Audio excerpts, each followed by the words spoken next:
Today is Sunday, the 21st of August, 2022.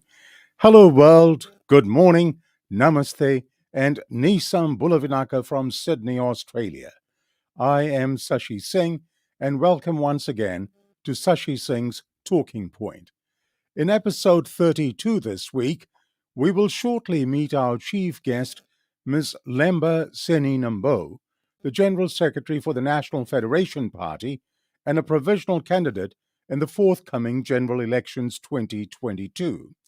In our one-on-one interview with Ms. Nabou, we will discuss the shattered promises made to the people of Fiji, what it really means to camouflage the truth, discuss what she refers to as the delusions of the government, explore whether political party manifestos do really matter, and the implications of the electoral laws in Fijian politics as Fiji heads for GE 2022.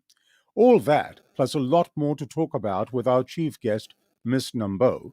I hope wherever you are well settled in to enjoy an engaging and enlightening interview with my chief guest. As always, may I please request that you share the SSTP page on your own timelines so that we may share the interview with Ms. Leba Seni Nabou with as many interested people as possible. To ensure that you receive instant notifications for all future programs, please like the SSTP page and follow us if you can. Welcome to the Thinking People's Program, Sashi Singh's Talking Point, live on Facebook and on YouTube.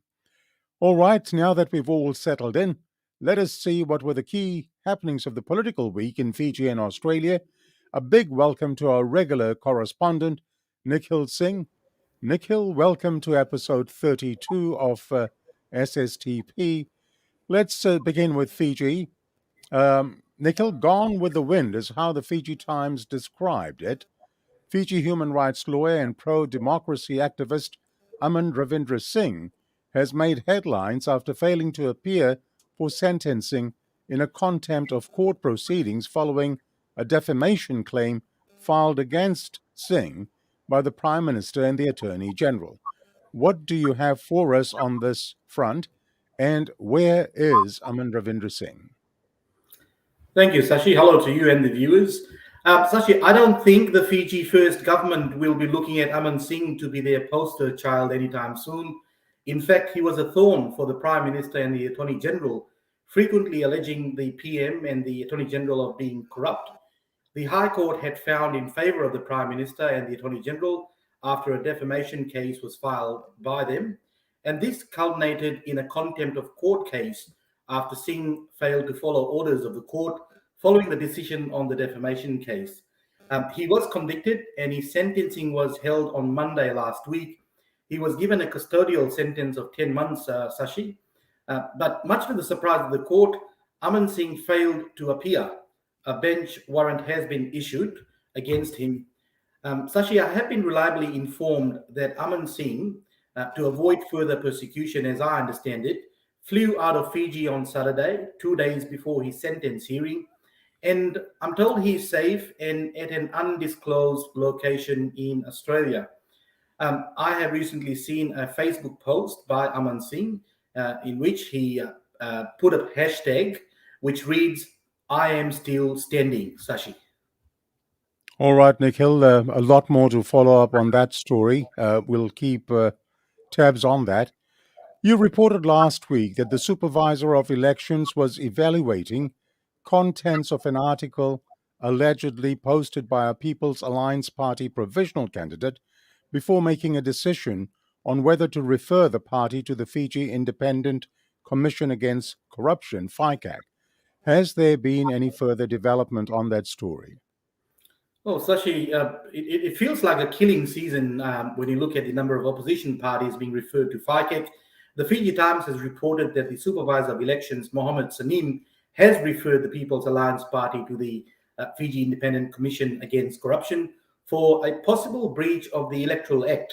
In a media release, the Supervisor of Elections said a statement posted on the People's Alliance Facebook page by one of the party's provisional candidates might be in direct breach of the law.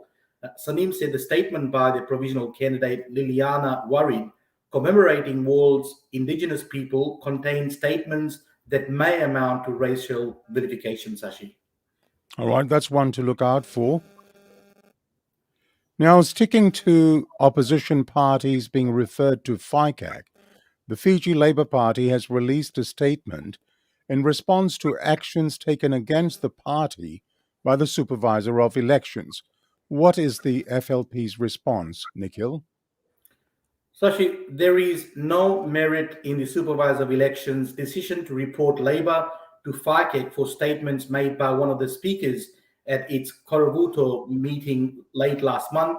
That's what the FLP leader Mahendra Chaudhry has said. In a statement, Chaudhry said, and I quote, "First of all, we have not been officially informed by the Supervisor of Election about his report to FICAC, nor has he sought any explanation from us on the matter. It is quite obvious from the very vague and frivolous nature of the report that Mohammed Sanim has acted without justification, thus compromising the independence of the office of the Supervisor of Elections. He is seen to be plainly targeting opposition political parties. Labour will not submit to such unprofessional and unethical conduct on his part. As far as we are concerned, there was no racial incitement or any attempt at vilification of any community, and we know no member of the public has complained as such, Sashi." Now, Nikhil, a powerful globe trade union organization has called that the Fijian government has been using the FNPF, the Fiji National Provident Fund, as a private cash cow to underwrite risky loans and pay for pet projects, putting the retirement fund at risk. I think even blind Freddy could have read that. What do you have for us on that story? Well, I've picked this from Fiji Village, Sashi. A new study of the FNPF by the International Transport Workers Federation and the Fiji Trade Union Congress has recommended an urgent independent review and reform of the FNPF governance structure. The ITF head of Sydney office, Scott McDean, says, "From a governance perspective, it is important to have a scrutiny and a light shown on governance structures of these provident funds to ensure they do precisely what they are intended to do." McDean says these funds are not the plaything of a government to prop up its own economic mismanagement. They are the workers' fund. The Fiji Trade Union Congress says there appears to be little to no transparency in the operations of the fund. FTUC's Felix Anthony says the government has actively encouraged workers to withdraw their own FNPF funds in times of crisis and make it look as if it is government assistance, Sashi. Closer to home, Nikhil, now I'm not sure if you have secretly appointed yourself to positions of authority, but our former Prime Minister certainly did. Some extraordinary revelations about Scott Morrison's power grab last week. What do you have for us on this front? Sashi, no, I haven't appointed myself to any secret positions. Startling revelations, though. Prime Minister Anthony Albanese has accused his predecessor, Scott Morrison, of orchestrating an unprecedented thrashing of democracy, revealing the former Prime Minister secretly appointed himself to 5 ministries during the term of the previous government.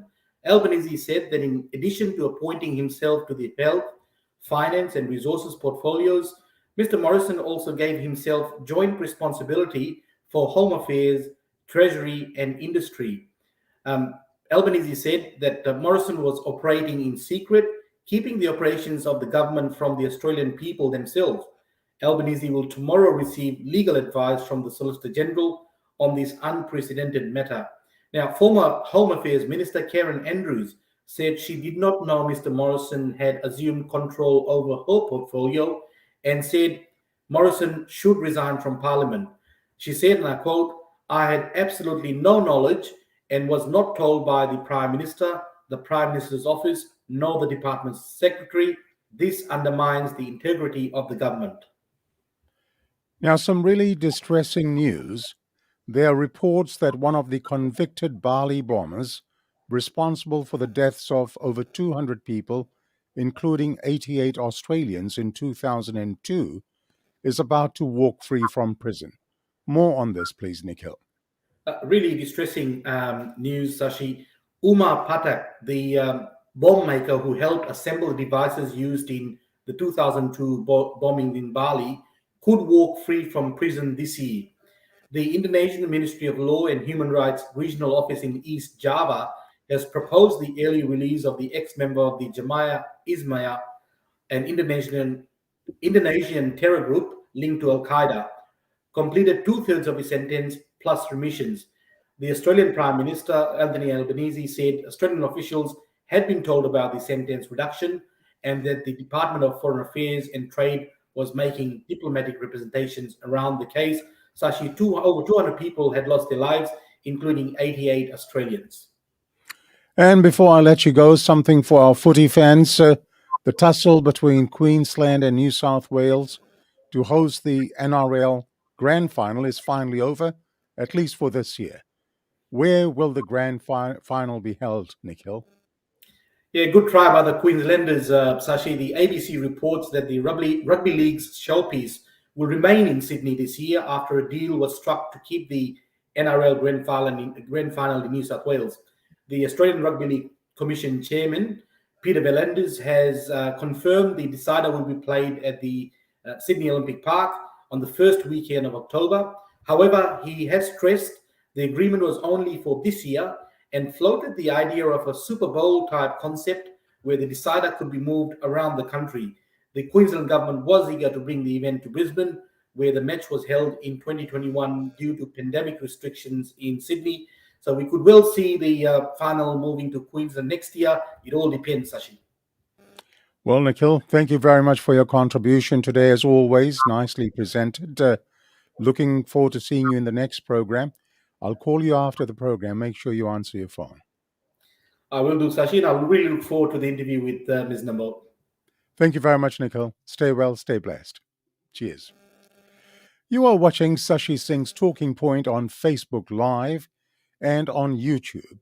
We ask the questions that Fijians all over the world want answers to. Fijians want to know.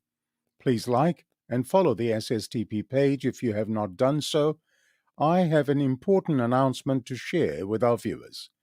Sashi Singh's Talking Point, SSTP, recognizes that questioning, constructive arguments, and opinions are part of conversation, but posts with aggressive personal attacks, profanity, name calling, swearing, defamatory in nature, and or threatening will be removed immediately, and offenders will be blocked from being a part of the SSTP program. So let's observe these rules.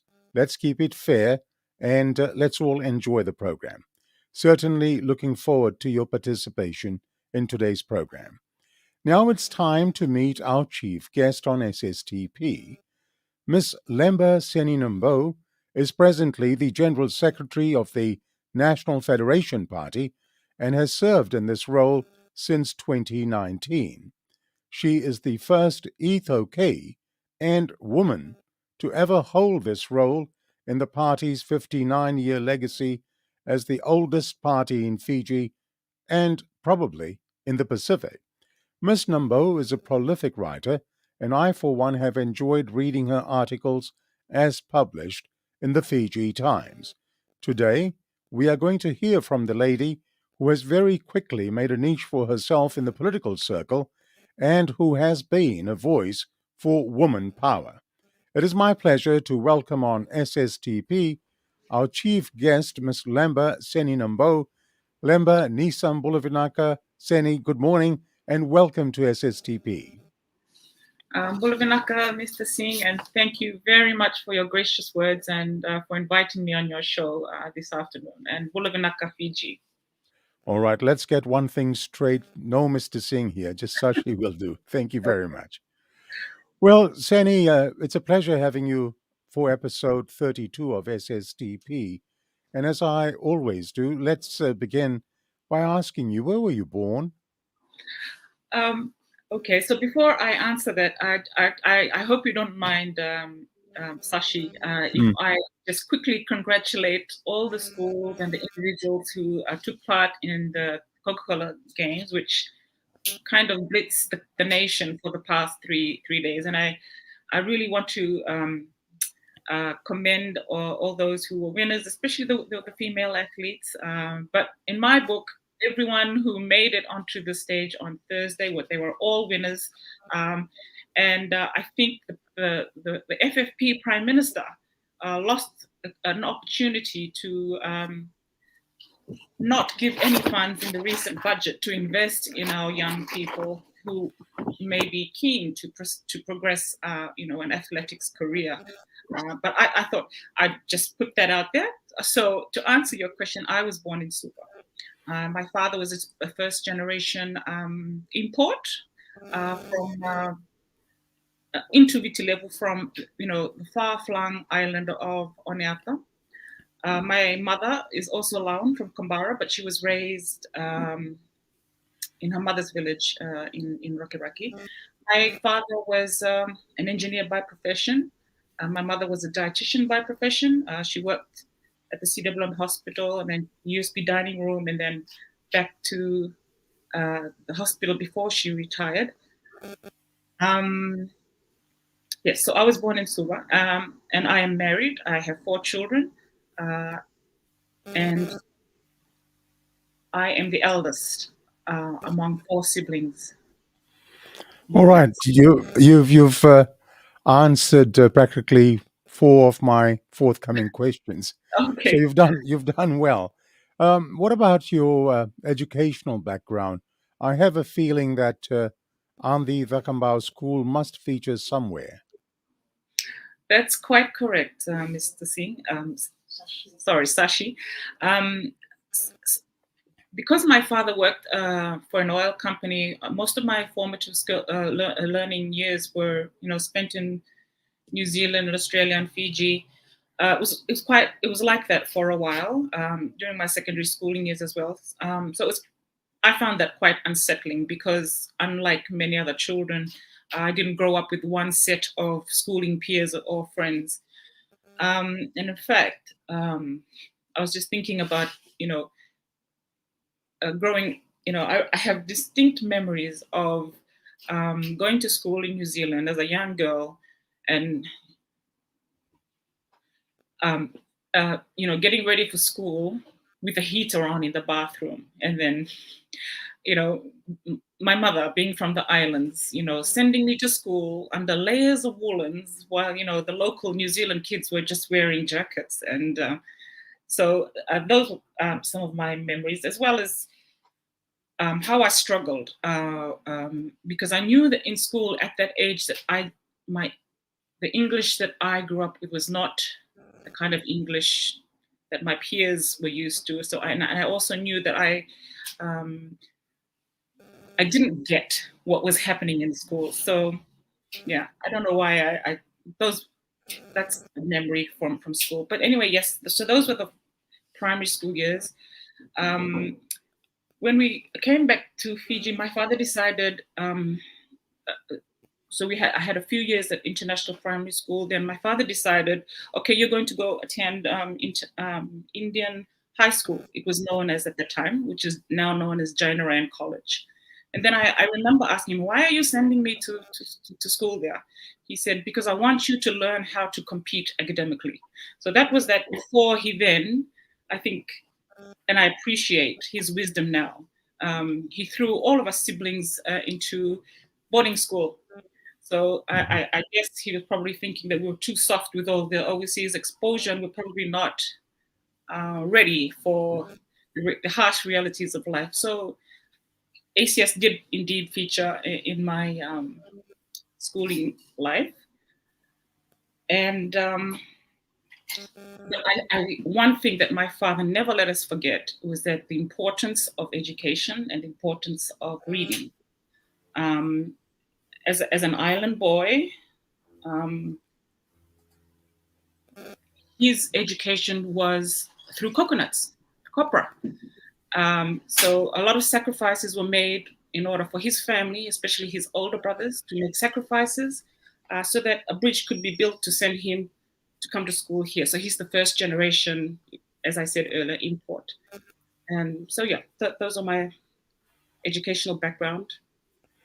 Very interesting. And who was it that had the greatest influence in your life, in your early life?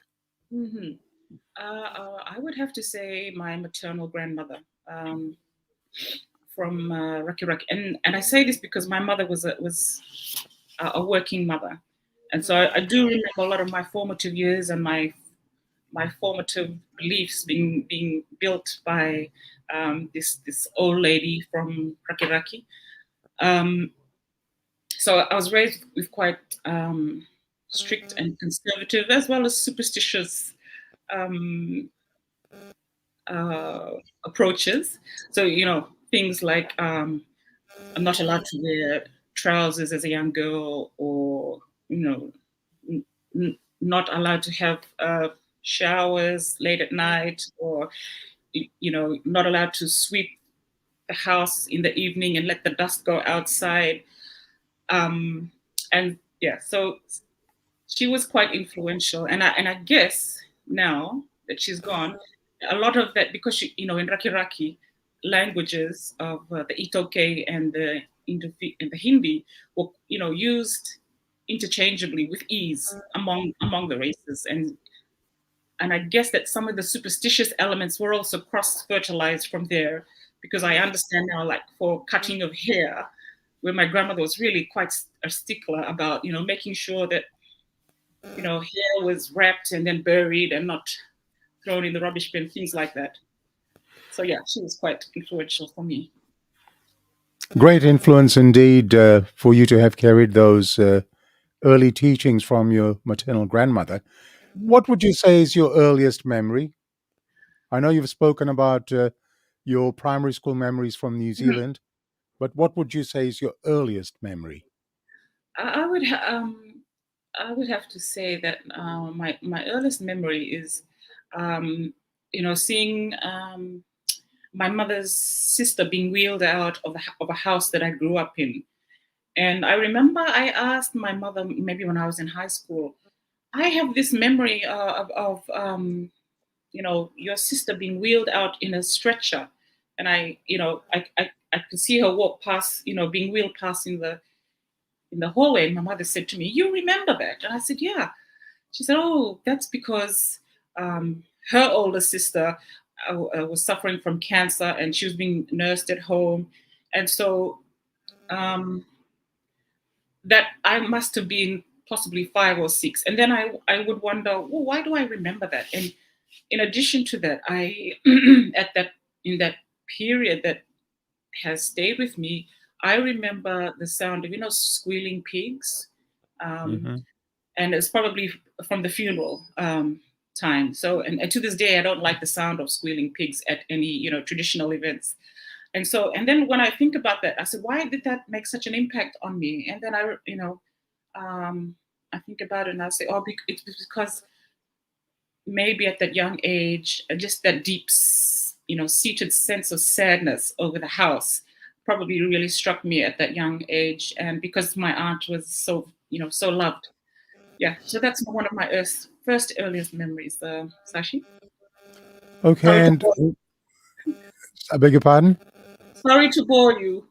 No, no, not at all. I'm always interested in these things because that provides a great backdrop to how a person has progressed in life, what memories are dear to them, and Mhm. their early influences always plays a part of their development years. And I'm always interested in that. I always ask my guests regarding these sorts of questions. Now, when did you join the NFP, and when did you begin your current role as the General Secretary?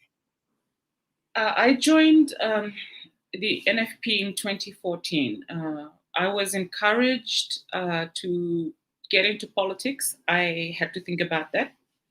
Um, uh, but then I decided to to stand. So I've been with the party from 2014. After the elections, I was invited to help the party and support it in its parliamentary work with research, with drafting of scripts, and just implementing our strategy for parliament work. Then I became a vice president, and it was at the AGM of August 2019 where I was appointed by the AGM to become general secretary, and I'm very honored that the party has placed its faith in me in such a way. Now, what about early political interest? Did it just sort of begin with NFP in 2014, or were you actively involved in politics or had an active interest? That's a funny. I, to the best of my knowledge, I have never known myself to even be remotely interested in politics. But it's funny how I've always had links or been exposed to people, political actors or political events. My mother is the eldest daughter of a former alliance minister who was Jonathan Mavoa, and he was quite influential with the NFP in during the Legislative Council days of negotiating at the Marlborough House Fiji's independence. So there's that. And then when in the course of my father's work, he was also involved with a lot of political actors because he had to, talk to political people a lot of the times. And then my mother was often called upon to, host dinners and cocktails and tennis matches and things like that. And so from that, it's not new to me to be surrounded by people in politics. And one of the key things that I do remember my mother teaching me from that is that it was a very good skill to be able to know how to hold, a polite conversation. I'm sure if she reads some of my articles today, she's probably rolling her eyes. But yeah, I have no Talking, regret all right. politics. Speaking of articles, and I'll get to some of your articles in a moment, where did you develop that interest of writing, of addressing issues? Where did that come from? Um, hmm. I'm Writing has always been something that I've harbored a very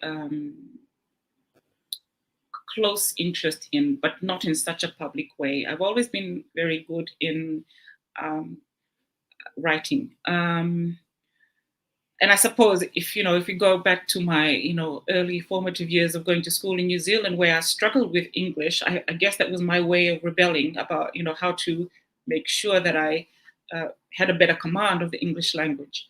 So, but in a previous role that I had, a lot of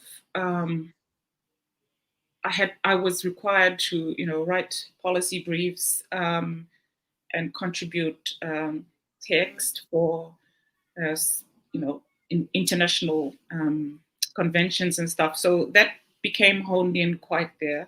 That became honed in there, but I guess a lot of it is also because I love to read a lot. All right, now let me discuss some of your writings with you. Last month, you Mhm. wrote an article that had the title, Shattered Promises, Words Are Not Cheap. You wrote, and in part, I quote, let's take a wander through the past budgets and pass through the facts versus the fake truths. End of quote. Before we begin this discussion, though, is there anything that you need to address in terms of Section 144 of the Electoral Act? Yes, I have to put it on the record that these changes to the electoral laws have been robustly rebuffed and rejected by the National Federation Party in Parliament, and that's verified by public records such as the Hansard. And so for Section 144, that was one of the new inclusions to the law, where political parties especially are discouraged from bringing the elections office or the electoral commission into disrepute, or to use the actual words in the law. It says diminish public confidence in these offices. So that's something that we are always very cautious about,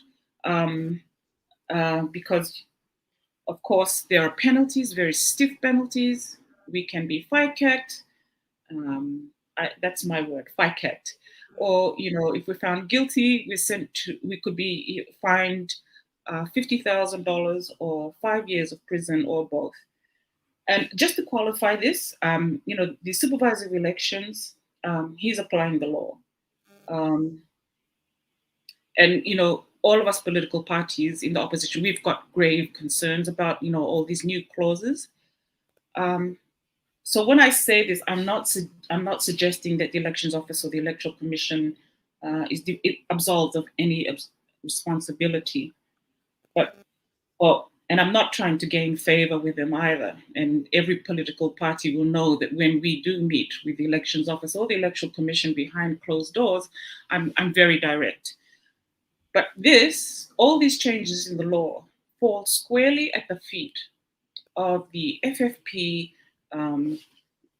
General Secretary, who's also the Chief Legal Advisor to government.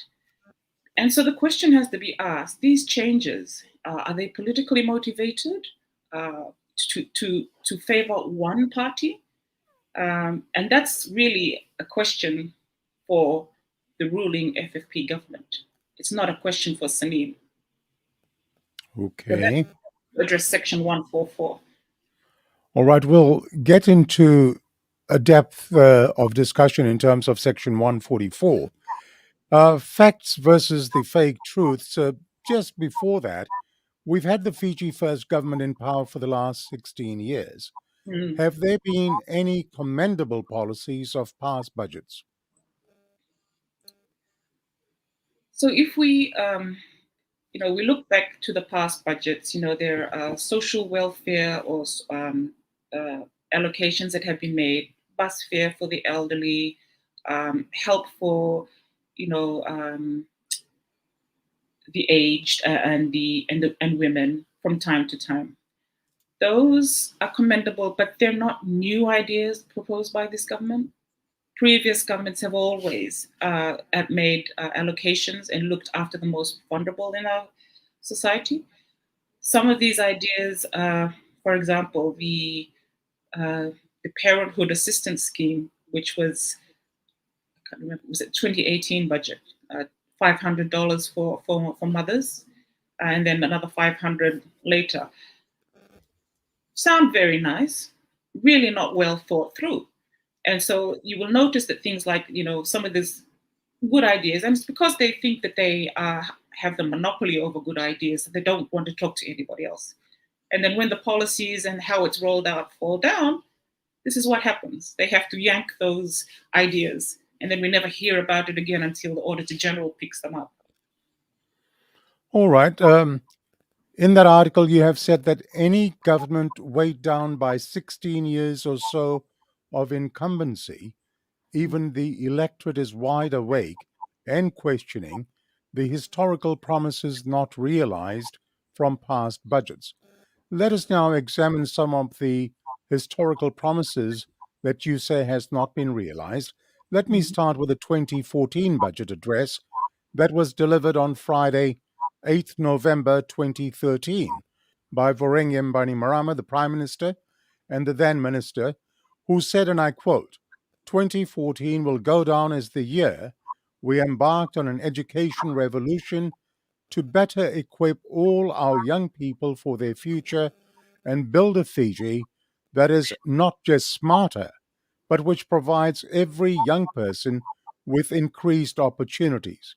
Seni, let me ask you, has the education revolution been realized? From the 2014 budget till now, I would say no.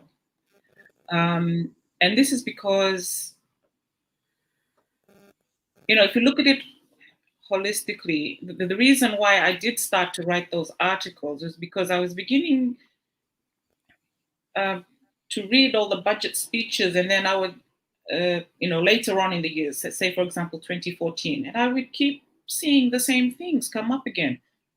Education, this education, and that led me to rewind to all these earlier budgets, and so by their own documents, the budget documents, not a lot has been realized. They have done things like free milk, free bus fare, but those policies have not been without their fair share of concerns, also recorded by the Auditor General's reports. In terms of learning, we can remember when the minister, Mahendra Reddy, was the education minister, and then the NFP had been actively calling out for an education commission because of the reports that the party leader had been receiving about the students coming out from high school, entering institutions of higher education, and then, things like basic English were found to be wanting. So there was a disconnect from what was being churned out by the ministry and what was being received by, tertiary institutions in terms of the standards that they required. And then, if you recall, Minister Reddy had that brilliant idea of, scaling the marks. Scaling the marks is not new; they do that, but that's when they started playing around with the entrance marks of tertiary institutions. So this education revolution is just words. The students themselves will be able to tell us how they found their learning experience. But most importantly, those who have made it right through to employment, what do the employers think about this revolution? I mean, they're having to pay for, and we have brilliant students, no doubt, but those that the government, tries to encompass under this big theme of those being revolutionized, I beg to differ. All right, so that was not realized. Let us look at another historical promise, this time with regards to health. What can you say about the promises made in this area? We will come back to discuss issues like health and poverty, which is current, a little later on, but I'm talking about those historical promises about health. What can you say about that? From as far back as the 2014 session of Parliament, the National Federation Party has always found the health promises to be wanting. And we have we've questioned consistently throughout that session, the free medicine scheme, where it was launched with such a hoo-ha, but then when the people actually came to apply for a free medication, and then all these other things were coming in the way. They were being sent around. It was only Panadol. So from that point in time till now, these issues are still there.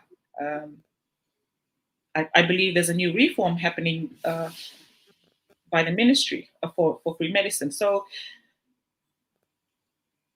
after during COVID, and now all these issues with the health sector have been, more pronounced. You can ask people who go to the hospital. I've been to the hospital. I wouldn't want to go there. You'd have to pay me to go or get checked into the hospital, because it just doesn't inspire any confidence in the health system. And the kinds of stories that we hear from the people are really, it's just heartbreaking. Talking about historical promises, the reason I brought health was because in that 2014 budget, $4.9 million was set aside for the CWM hospital refurbishment of operating theatres. Would you have any idea whether that's ever been accomplished? When these questions are asked in Parliament, of course, if you ever want to see parliamentary goose stepping in action, you listen to the debates, especially when questions are posed to the Minister for Health. I mean, there are things like some operating theatres still not being able to, or not, available for operations. I think as recently as last month, we were told that the lifts weren't working. So there is a big issue, a big problem in the health sector, and questions really need to be asked as to whether all this money that is on paper is translating to actual tiles on the wall, in the bathroom or in the surgical centers or in the operating theaters. Okay, let's move to housing. 2014 budget addressed housing in a big way. What did your research find in terms of the promises that were made? Were those promises delivered? So there's so many words that you recall were used in that budget address. Is it this citywide? Citywide squatter upgrading project.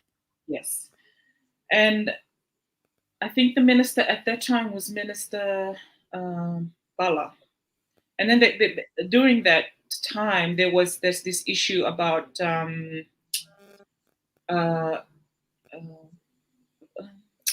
this was a special word for words to the effect of intention to lease, because a lot of these people who stayed in the squatter settlements really wanted stability in where they were.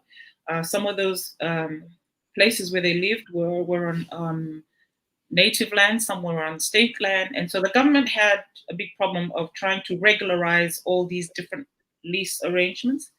Those issues have not been resolved.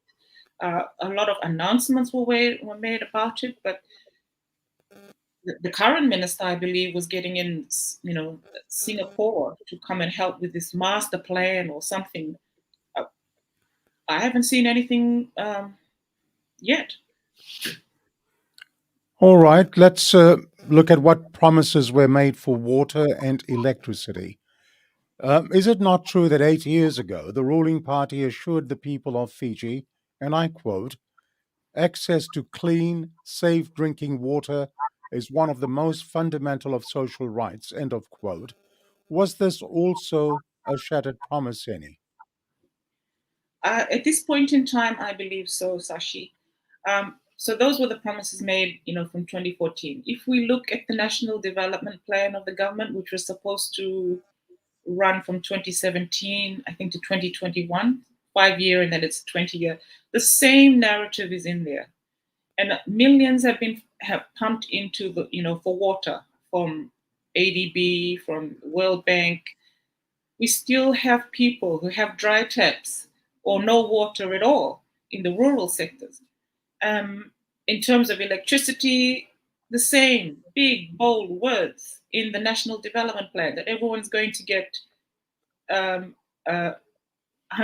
coverage last year, I believe, was written, and in the National Development Plan. I can tell you right now that that's not happening. EFL has, of course, been privatized, and I guess we're all waiting and watching to see what miracles that they're going to perform to make sure that that National Development Plan promise comes to life. I asked you that about water and electricity. The Water Authority of Fiji, they were allocated $129.6 million. Just makes you wonder where did that money go to? Because the standard of water service or water supply to the taps in people's home is interrupted on a daily basis. Any thoughts on that? That's a lot That's of money. correct. It's a lot of money, and there's You don't have to look far for people to open up and tell you about their water issues. But apart from that, if you recall, the Water Authority also had a few reforms, where they people lost their jobs. And so apart from the aging infrastructure that we hear the excuses for so often, I'm not sure if their manpower is up to speed or has the experience for the people who have the experience to know where the leakages are, how to fix it, all these issues. Yeah, it's such a huge disappointment because water is a basic right. I mean, they've written it themselves. Okay, and talking about infrastructure, Seni, what about roads? Where do things stand today in terms of any commitments on the nation's roads? Sashi, it's funny how before election year you will see the state of the roads in such a mess, and you get into a taxi, and the first thing the driver is going to tell you is how often he has to make visits to the mechanic just because of parts changes. In election year, you're going to see roads that don't need smooth surfaces getting smooth surface anyway. So maybe because it's the visibility of being seen to be doing something in the first instance.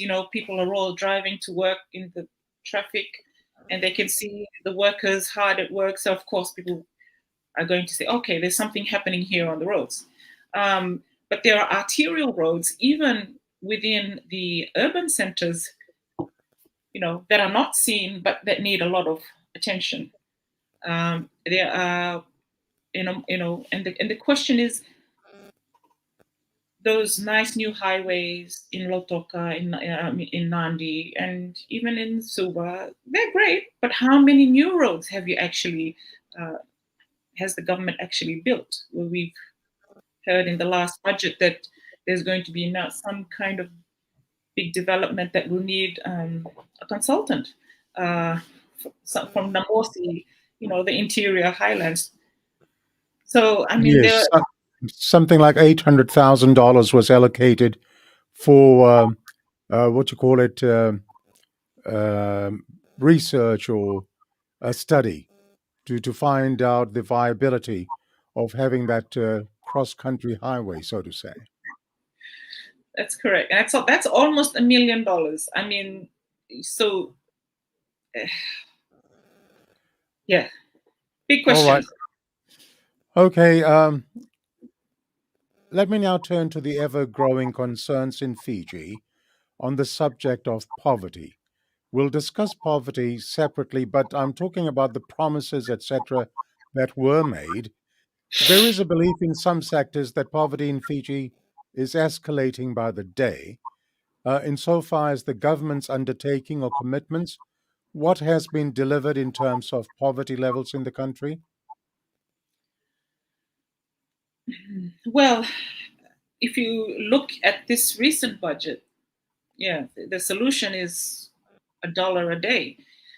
The poverty levels are really quite concerning. And for those who follow parliamentary proceedings, this is something that Professor Biman has talked about at length in Parliament. And because people who do these kinds of studies, who study poverty, the last census showed, the glaring divide with racial breakdown. And one of the things that Professor Biman always talks about is that those just above the poverty line are now going to fall down towards the poverty line. So the numbers of actual, and the statistics and the percentages are actually larger than what we are told. All right. You're okay? Do you want a break? I'm okay for now. Thank you. Okay, good. Now, we've just been talking about those shattered promises. What or how do you think the government will counter the arguments that has been raised so far? Um, what would you say? In relation to poverty, Sashi? No, in relation to the shattered promises, we've discussed water, electricity, housing, health. We've talked about the education revolution. What Mm-hmm. would you say? I mean, how would the government react to that or counter arguments? It's very clear that their approach is just to ignore these conversations. And then we're going to be baffled by every kind of distractory approach. Um, for example, recently, I think I saw the Fiji FFP General Secretary um, on video whinging about NFP because we called their budget the Sangamoli budget. Mm. Area 100 cents equals a dollar equals a Sangamoli coin, which is what it's colloquially known as. So we're going to get dragged down into semantic gymnastics, and people want to talk about. People want to see water in their taps. They're not interested in these word plays. They want to be able to feed their families with dignity and give them 3 decent meals. So this is going to be what we will have to be subjected to, and then we're going to get accused of, not having any new ideas. Their ideas All are right. not there. No. Okay. Have a short break, have a drink of water. I'll come back to you as we discuss more shattered promises. But I will say that in that particular article, there was one line that I just loved, and I'll quote that. It says, "This is quite possibly why, economically, when we are presently a deluge of a downpour, our umbrella has holes in it." I found that absolutely wonderfully stated. This is quite possibly why, economically, when we are presently under a deluge of a downpour, our umbrella has holes in it. Have a drink of water. I'll come back to you in just a moment, Sani. You Thank are you. watching Sashi Singh's Talking Point, and our chief guest today is Miss Leba Seni Nabou, General Secretary and Provisional Candidate for the National Federation Party. Please like and share the SSTP page so that as many people may view this interview with our chief guest.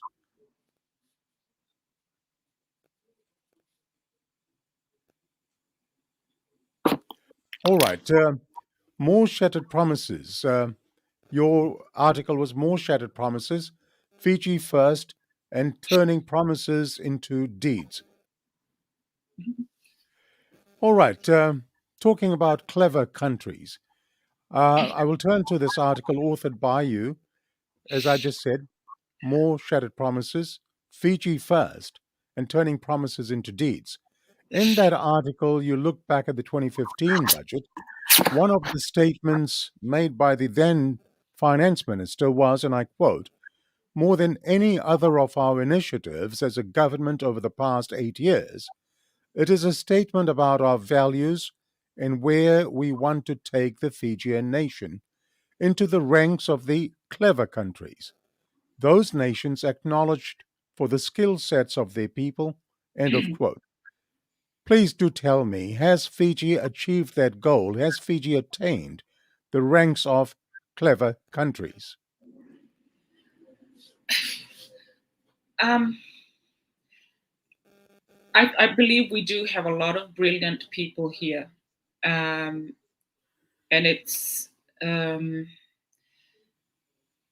by default that our clever people are being absorbed by the bigger developed countries who have supposedly clever people anyway, because of the better um, um, the better way of the better lifestyle that is available overseas, and that's a big problem for Fiji because the best of our brains is going out, and where we need to harness the potential and grow uh, our research and development, our scientists, our doctors. Uh, there's no money put into investing our own cadre of clever people. So again, if I have to, I would say that this is just yet another example of big words and everything that has happened since then. Totally the opposite of what maybe their intended policy direction was. All right, sticking with more shattered promises, you mentioned a little earlier on free milk. That promises which ended with teachers, I believe, becoming milkmaids. Was this promised to deliver free milk to children? Was it realized, and is free milk still distributed? I can tell you that the free milk initiative stopped, I think, a number of years ago. And it was so unfortunate for the teachers that they were expected, uh, you know, to do inventory stock takes and then manage the handing out of milk as it was delivered. And this was also raised in one of the Auditor General's reports because the systems of stock taking and inventories and all that was in the Auditor General's office's opinion, full of laxity. It's it's not the teacher's fault. It was just very ill thought out. That yes, if the children needed extra protein and breakfast, that's a good initiative. But it's the rollout again of some of these ideas that always fall apart, and you have to attribute that to the fact that the FFP government just believes that they have a monopoly on good ideas, and they've never uh, opened themselves up to suggestions or advice to how to do things. It's always been ignored or undermined in Parliament. So this is what happens, and it becomes a great wastage for taxpayers. Consultation does not exist in their playbook. No. All right, another shattered promise, was it? I'm going to ask you. And this one is a doozy. There was this thing about one laptop per child program that was announced. Please tell me that this was realized. Absolutely not. And I know this for a fact because when the initial initiative was rolled out, my son uh, was at Dramba Primary School at the time. The laptop was actually something plastic that looked green like this, and it stood like this, and then even for that time, it wasn't a laptop. It looked more like a toy, and then it was not one per child. I think this was an initiative rolled out with SPC, if I'm not mistaken. And then that they renamed it. It was instead of one laptop, they called it one device, something like that, and never happened. When COVID rolled around, when students needed those devices or laptops, lucky for the urban students, they probably had more access to those gadgets. But can you imagine those in the rural centers for which, they have to pay for power in advance? Internet connectivity is just not happening. No, that didn't happen at all. All right, so shared device. Okay, let's get back to health again. That was a promise made for the health sector in 2015. A promise was made to spend $8.1 million to recruit and retain an additional 200 nurses and 150 doctors. What was the end result in this regard? if my memory serves me correctly, I believe Minister Rosie was the health minister at that time, and she had a tough time explaining this away in Parliament because I believe they went to India to try and recruit doctors, and then there was an all-out blitz on sending increasing the enrollments for nurses in I think there was the Sangam school as well as FNU. Yeah. Mhm. Um, I don't believe that they have achieved that.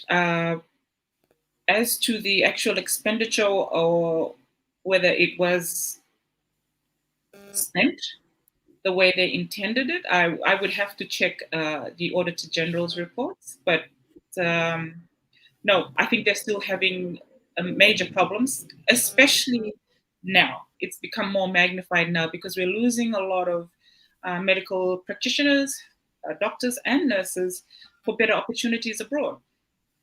So when I think the minister spoke about it in the media about that the attrition rates is less. Okay, that's subjective. All right. So you don't buy that they're not losing as many doctors and nurses as what they used to do. You don't buy that. No, I do not. All right. You very briefly touched on free medicine when we were discussing earlier on. Um, the 2015 budget also launched this new initiative. And I quote, government from next year will ensure that all necessary prescribed medicine under price control is provided free of charge to Fijians with incomes below $20,000. End of quote. Now, that would have been a fantastic initiative. What came out of that? Do you have a rundown for us on that so called new initiative? Um, yes, what I believe happened there is that everybody who heard about it was excited. Yeah, medicines do cost money. When they rocked up to the government pharmacy, there was a list, in fact, given out of which medicines they were always out of stock. Mhm. So if you ask me, that's false advertising. Sani, you drifting off the center of the camera, please. I hope you're not getting tired. Don't No, sleep no, on me.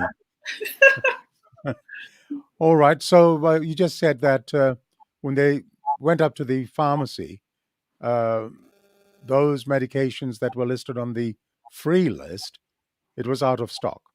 yeah, we received numerous reports of that, and then NFP would bring it up in Parliament.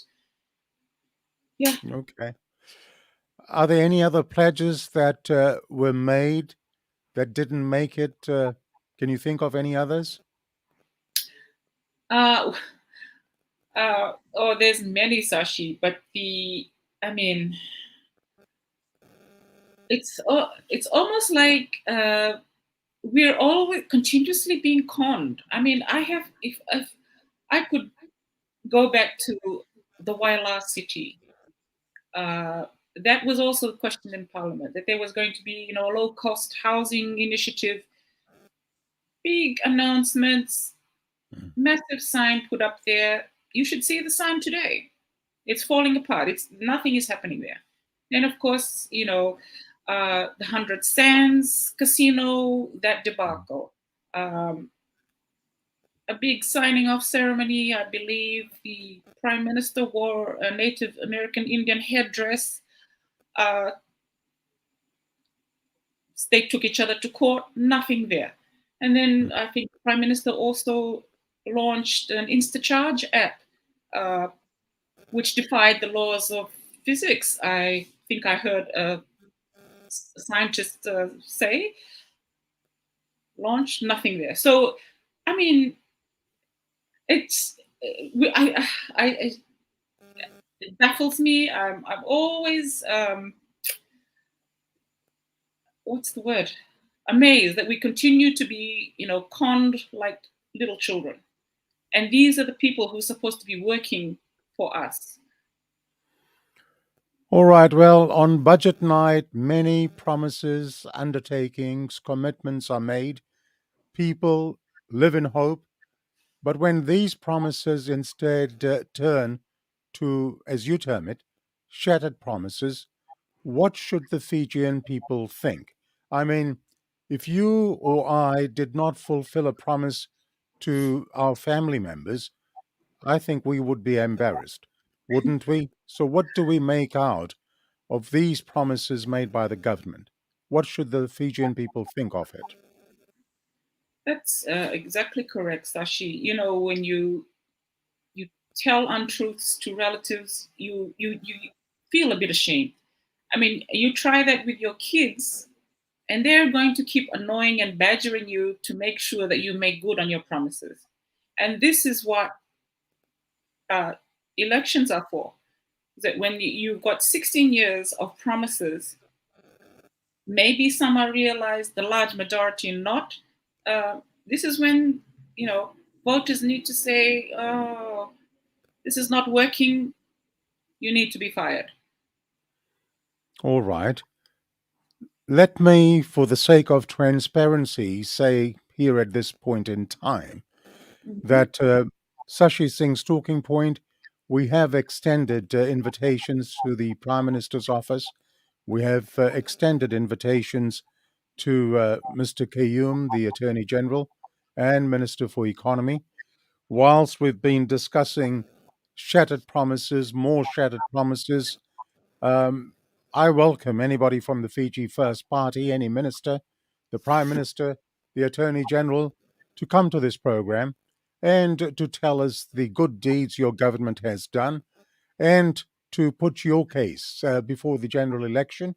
Um, doesn't I'm not going to hold my breath, but as I say, the invitation stands. Fiji First government. Now, let's move on. Let me turn to your other article that you wrote, and I enjoyed this one. And this is the rules that binds us.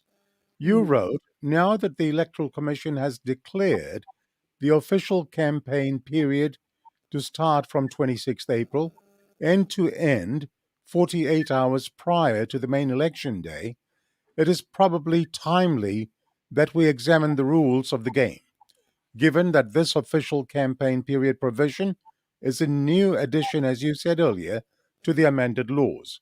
Mhm. Now, you touched briefly on Section 144 of the Electoral Act. Mm. Now, how can someone be in breach of this section of the Act and, as you say, your word, get FICACT? Uh, there are a lot of um, so um, there's so many. Uh, for example, I mean, this was an old so the vote buying issue. You're not allowed to when you go out and talk to people with you engage with voters. You're not allowed to. I mean, this is just common sense. You're not allowed to say, if you elect me, I will build a bridge. Um, and I believe somebody from one of the parties has been, hauled up to fight KEC already about this. There are also other new provisions that make it quite difficult for political parties. So, for example, when so the process is after the writ is issued, you have 44 days before the polling day. So parties also have to organize themselves because we have to then file our nominations. Oh, and also, Sashi, I must clarify that I'm not proposed provisional candidate. We are proposed at this point in time because we don't know if we'll make it through the nomination process because the requirements are so difficult. For example, we will make our disclosures of all political parties and the candidates have to, say, I own this many assets, I own this many, I owe, money here, these are my liabilities. And then for any money that they receive during the course of their campaigns, if they're doing fundraising, there are very strict laws about how they need to tell the elections office who gave the money. I mean, we already the rules are that you cannot accept more than $10,000 from a company or an individual. So if they're doing fundraising, you have to receipt everybody, even if it's for 5 cents. We have told our candidates it's better to over-report rather than during that crunch point of the nomination period having a to and fro with the elections office. So those are things. So we have to make sure we do receipts. We get people's names and their addresses, and then we also have to tell the supervisor how we use the money for our income and expenses during the campaign. Now, where it gets very technical is so. For example, and I've stated this example hundreds of times before because I really flummoxed by it. So, if, for example, if my husband were to donate $10,000 to me, to my campaign, and he lends me his car so that I can go and campaign, I've breached the law right then because it's a $10,000 limit, which is cash and kind. Wow. Yes. So even if he gives me 2 bags of grog on top of the $10,000, I've breached the law because I have to receipt for everything, cash and in kind. If somebody is going to, buy a cake and stuff like that. So on all this stuff has to be at market rate, and we're not allowed to ask for any discounts or nothing is free. Everything we have to pay for. So those are the kinds of laws that political parties are grappling with. And of course, there's code of conduct that we're expected to abide by. So we're, constantly checking ourselves at the party to make sure that we meet all these compliance requirements. Level playing field. Does it exist? Where is it, Sashi? Well, I'm asking you. You're in the thick of things. Whatever you do, please don't get FICA'd. Whatever you say, I'm very mindful of that. Um, well, I think we know what the answer to that is. Um, Briefly, if you can, Section 19 talks about when the registration of voters close. Would you have any idea what does that say? So, according to the Constitution, once Parliament is dissolved, there's a certain time period after which the writ must be issued. So, when the president hands down the writ, he's going to give the instructions about what he wants, or when the writ has to be returned to him, after the elections, in order to make sure that 55 seats of Parliament are filled. And when all that information comes out, that day that the writ is issued is when the registration of voters closes. So if I could, use your program, Sashi, to again stress to every voter or those thinking about voting or those who don't care, please just go and register. Don't ever regret the opportunity that is yours to determine a new future just because of an administrative thing. Go as soon as you can, register to vote so that you can make sure you are part of choosing new leadership that Fiji really needs right now. You mentioned, well, let me say, Fijians all over the world are just waiting for the voting day, the election day to be announced.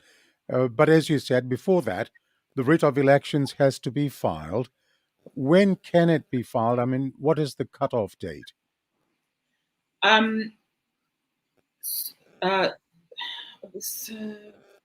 a 6-month window from July to January next year. So it can be any day now. Yes, and so we're all just, waiting and doing what we need to do as registered political parties. Well, any day now, but the last time they have, I think, is in the first week from memory. I think it's the 9th of January. I could be wrong, but it's sometime like in the first week of January. That's the cutoff point, isn't it? That's correct. Okay.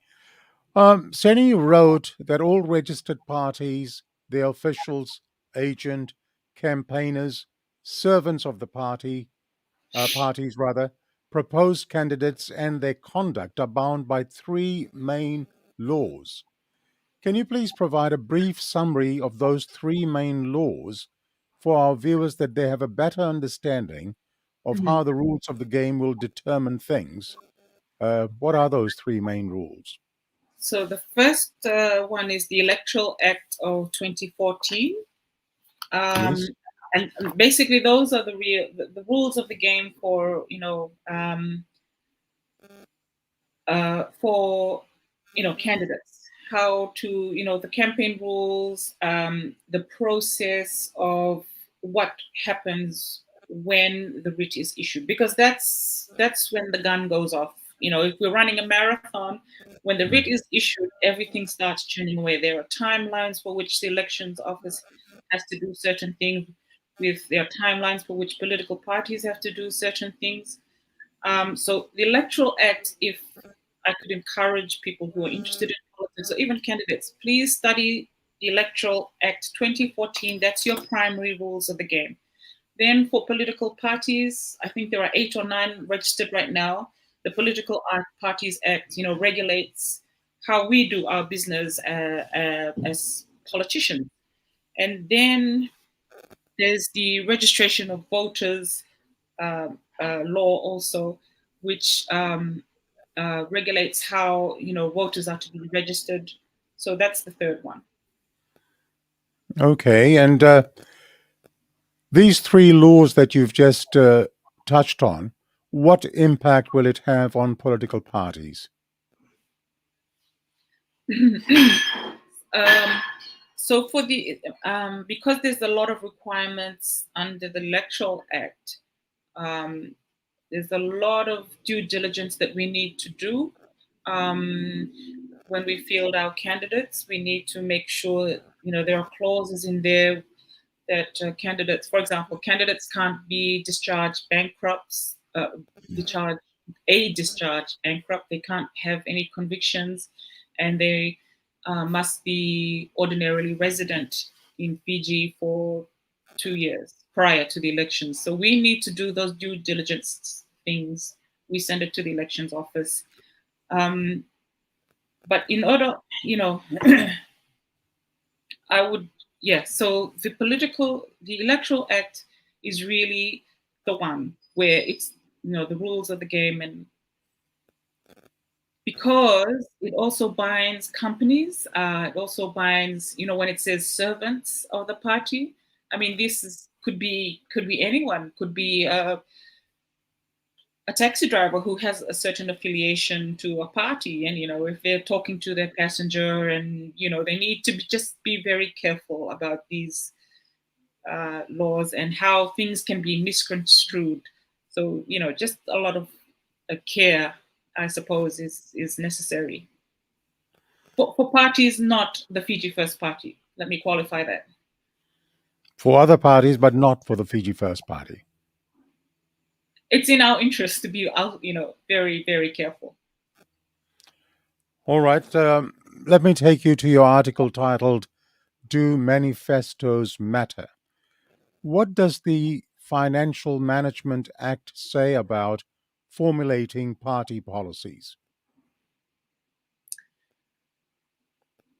So this one was really all quite strange, because when these new changes came in, they came in as part of a budget consequential laws.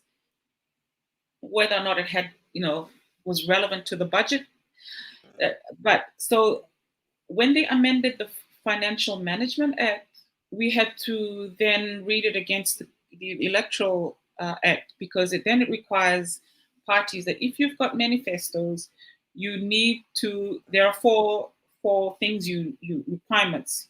you have to say how much your commitment's going to cost. For example, if I'm going to say I'm going to build a school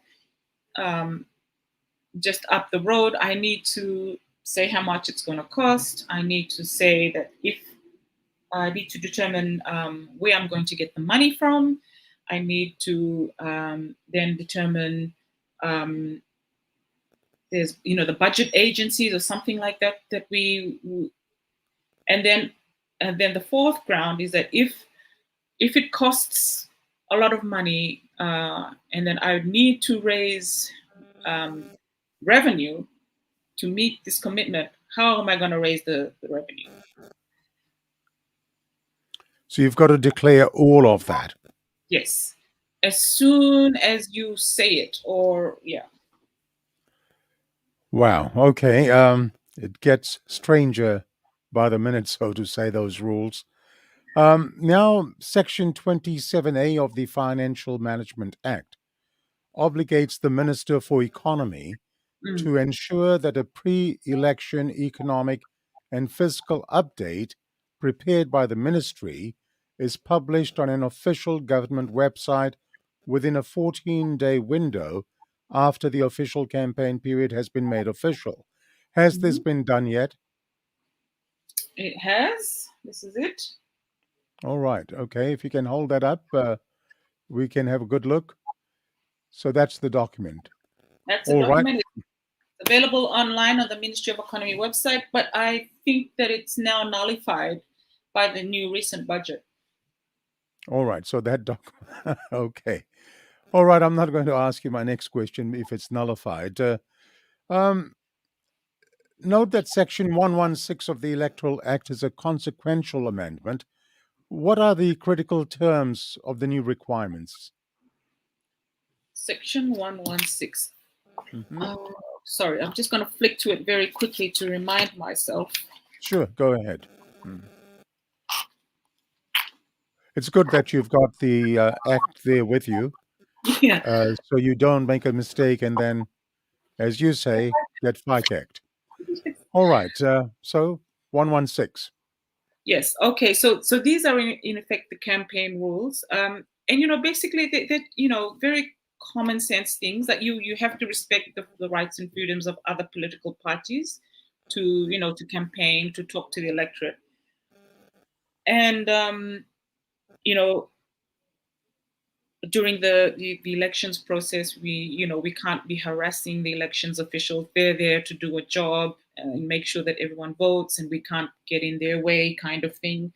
Um, no one is allowed to prevent another party or from distributing handbills or leaflets or things like that. So those are the campaign rules. But just in relation to the respecting the rights and freedoms of other parties, I recall that we had complained to the elections office, but that was because it wasn't the official campaign period. It wasn't really. It was not taken on board. Where a sitting member of parliament from FFP had tried to prevent a meeting of ours from taking place in Marasa. So, yeah, that's not allowed by law now. Okay. Now, I found something very interesting in your article. You presented a fictitious scenario of a social obligation in compliance with Section 1164C of the Electoral Act, should a campaign state its intention to improve the dire water woes that the people in Fiji face. May I please request that you share your fictitious example with our viewers? Oh, I don't have it with me right now, Sashi, but I can remember offhand that I think that I said it would cost this amount, and then one of the ways that we could raise the revenue for it was to take away the allocation to the American PR firm Corvus, which always has is that the same thing? Corvus, yes, I remember that. Keep going. So I mean, it was really quite tongue in cheek to just you know uh be cheeky about how these provisions are there and how it really could be spun anyway. Because at the end of the day, who are we submitting these to? Who is going to mark us or rate it? Or to this day, we have asked for that information. We have not had any firm guidance. So all this will be subjective, but some parties are going to you know, take the extra care and do the due diligence with budget documents. That's their prerogative. But it's just really, I mean, and I am going to blame the FFP General Secretary because they put this law through. And if we have to refer to the budget as their kind of manifesto, we'd have to also then assess it against those four grounds. Let me ask you that fictitious example you gave. So you said, for example, the cost of the project would be, let's say, $800,000. Where will you get the money to pay for that project? Your idea was to get rid of the US Corvus firm, and you'd get $800,000 from there. Will that scenario cut the mustard? Would that scenario meet the requirements of Section 116? You've costed your policy, you've stated where you're going to get the money from. Would that suffice? Or would someone put up their hand and say you've just breached Section 116? Your costing policy is wrong. Well, it's not defined in the law. I mean, this is why, I mean, the only people who will be grading our proposals, our visions, our manifestos will be the people, right? That's why we do these manifestos. The FEO, as long as we meet those requirements, they're not going to say 100%, 0%. No one else can say that. Of course, we do expect that the FFP party will use that as a campaign tool against against parties who put forward their proposals. All right, given the draconian nature of the act, and given that the country's heading towards elections, is there any point in talking about manifestos? I think that's sure. Everybody wants to know that the people that they're going to put into power, or to represent their interests in parliament, have kind of an idea about what they're going to do in there. I mean, not just sit in the house and look pretty. But how each party is going to do that, or craft it against the requirements of the law, is going to be, I'm sure, revealed very soon. All right, because the way I look at it is, given the very, very stringent legal definitions that you've got to work through, and given that, as you say, there's no checkpoint really to find out what is right and what is wrong, why would one bother to come up with a manifesto, especially for this election? There is a cry out there for change. People can go without manifestos and exercise their voting rights, and come the results, the country will know where they stand, rather than being penalized for an ill-costed manifesto. That's my thoughts, my opinion. Have a break, have a drink of water. We have a lot more to discuss with you. Yes, folks, you are watching Sashi Singh's Talking Point, and our chief guest today is Ms. Leba Seni Nabou, the General Secretary and Provisional Candidate for the National Federation Party. Let me also state that the full recording of today's episode and all past programs are available to be viewed in its entirety on Facebook and on YouTube. Seni, excuse me, in your opinion piece, Camouflaging the Truth, What is Said in the Dark Will Be Heard in the Daylight, you referred to racism and emotional blackmail. What or who were you referring to in this regard? If memory serves me correctly, I think I was referring to Minister Pravin Bala and what he said at a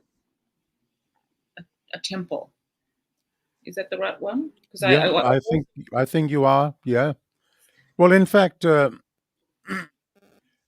were two ministers, was it not, that made comments, and both at temples. Mhm. One was Dr. Mahendra Reddy, and Praveen Bala was the other one. Right. So, what was it that stirred you? So for Minister Reddy, I think because it came out in the media first that as he was speaking, he apparently told the crowd that he had just spoken to the prime minister, and people owe him, so much. Words to that effect. They owe him. Uh, and then as he was going on and on, I think what made it topical was that there was a lady on an audio recording. She could be, you could hear her audibly saying, "Oh yeah, Bhagwan," like exasperated and like, Mm. here we go, as I think the minister was talking, and then as I think the minister continued on with his diatribe, she turns around, I guess, to somebody with her and says, "Chalo kanakao, let's go eat." So Mm. that was the first part of it, and then I made my opinion then was, anybody speaking publicly, that's the death knell for anybody in your audience to be, you know, referring to you like that. And then, so that article that you're referring to, Sashi, uh, was also about Minister Abala making, similar sentiments, and it does concern me when, you know, words are used, and this is the dangerous ground that we walk on when words are being weaponized. And I do hear this word, what's the word? Stability. Stability associated with the FFP, as if that they are the bastion of everything stable. That's the intention. And then, because parallel to that is that you've got stability, then you've got instability, and you create fear by those inferences. So that was kind of what I was alluding to, that it has not been, those utterances by both ministers have not been denounced by the FFP General Secretary. So presumably the party leadership is okay with it, and that's something that people should recognize. Well, isn't that the case of the pot calling the kettle black? Here we have two ministers making statements in public, and yet in the recent Liliana Warid comment, the Fiji First Party came up, blasting a number of personalities. Isn't that double standards? It is a precisely double standard, Sashi. And then you will notice how I need to make a full disclosure here, and that's the fact that Miss Warid and I are very closely related. But Hmm. you know all political actors have the responsibility to be responsible with their words. And we know that the FFP loves words that divide and cause uh, anxiety, you know, fear. They love to stoke fear. The de facto PM does it a lot, and he brushes it off as, when he calls people sinners, political parties as sinners. He brushes that off as word plays. The Prime Minister does that often a lot. People are not interested in these little, semantic exercises. They want to see what this government is going to do. So,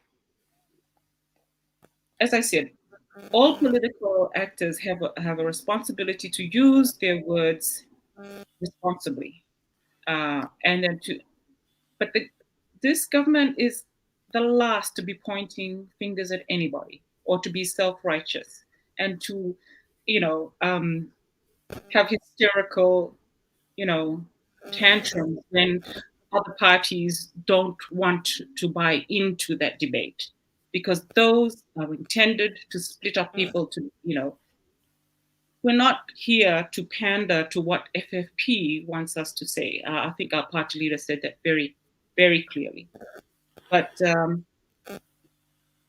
and the government knows very well that there are deep-seated issues that need addressing. They've known this from 2006. They've never given any space since 2006 for rational conversations and unifying and the bridge building. They have never attempted that. So they're the last person to be crying wolf in this instance, in my humble opinion, Sashi. I respect your opinion and your declaration that you are related to Liliana Warrit. Thank you for that. I will talk about that issue a little later on.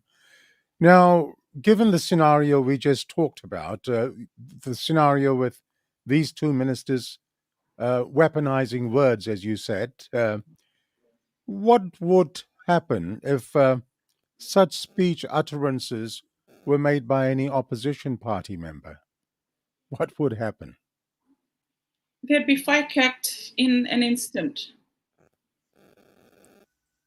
So, given the fact that these two ministers made statements in the nature that they did, why can not the opposition lodge complaints? Yeah, that is an avenue open to us, Sashi. But they become very administratively cumbersome to do. I mean, we've got our own party to manage, and then we have to make sure that the others are. It's almost self-righteous, and I'm sure the people, those avenues are open to us. We do discuss options, legal options also, but I think everyone, all these issues are being brought up to the court of public opinion, and it's really their opinion that matters in the final analysis.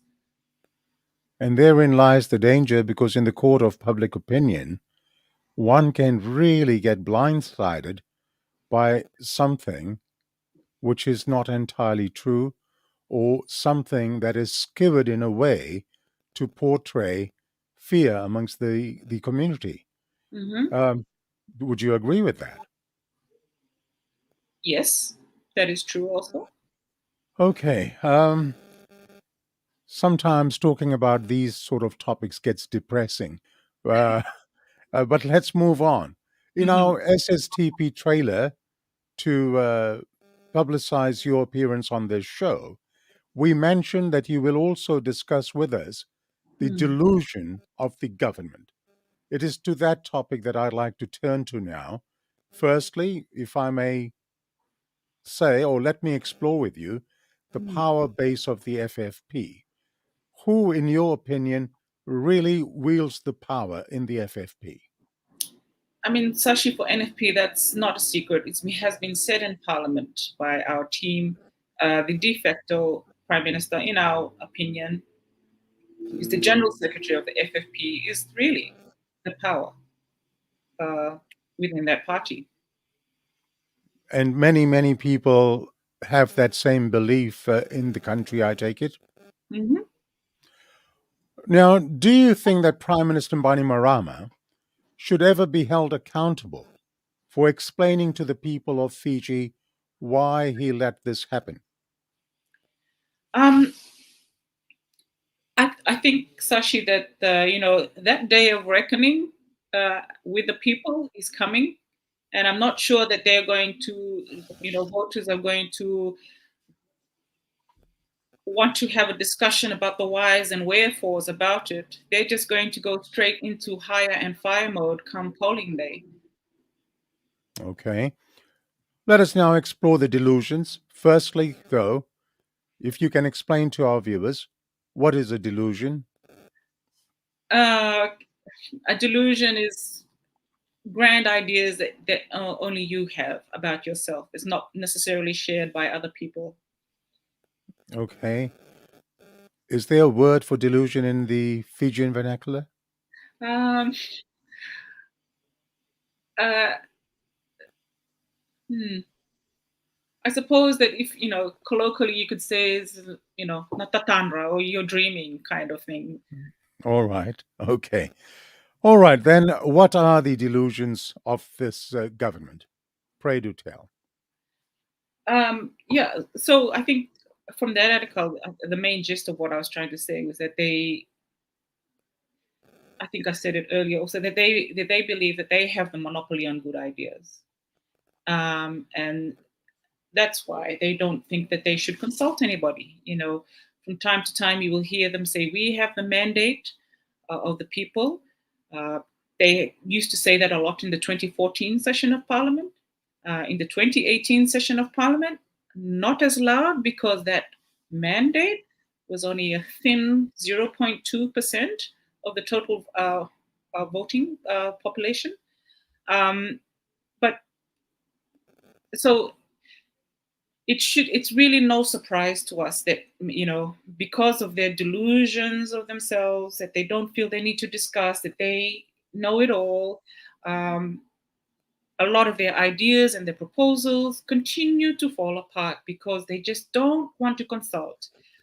For example, during the COVID period, when they were handing out groceries during the lockdown, they were trying to recreate the wheel. There are NGOs who have a better, footprint on the ground. They've got experience. They've got the networks. No, they wanted to redo it themselves, and then in the end, they ended up palming off that role to um, there's a private company, um, who did all the disbursements of foodstuffs and groceries in the end. I forget the name of the company, but yeah. Mhm. So that's what happens. Is More another delusion of the government is being intolerant of dissent? absolutely, and the FFP government. If you look at it very carefully, what is becoming very clear is that, you know they're criminalizing dissent, criminalizing having a political view. And that's not a good place for any country like ours to be at. Hmm. Okay. Now, Seni, you've said that unfortunately for Fiji, the Fiji First government has another characteristic. It tends to be incompetent and lacking in the ability to think things properly. That's what you wrote.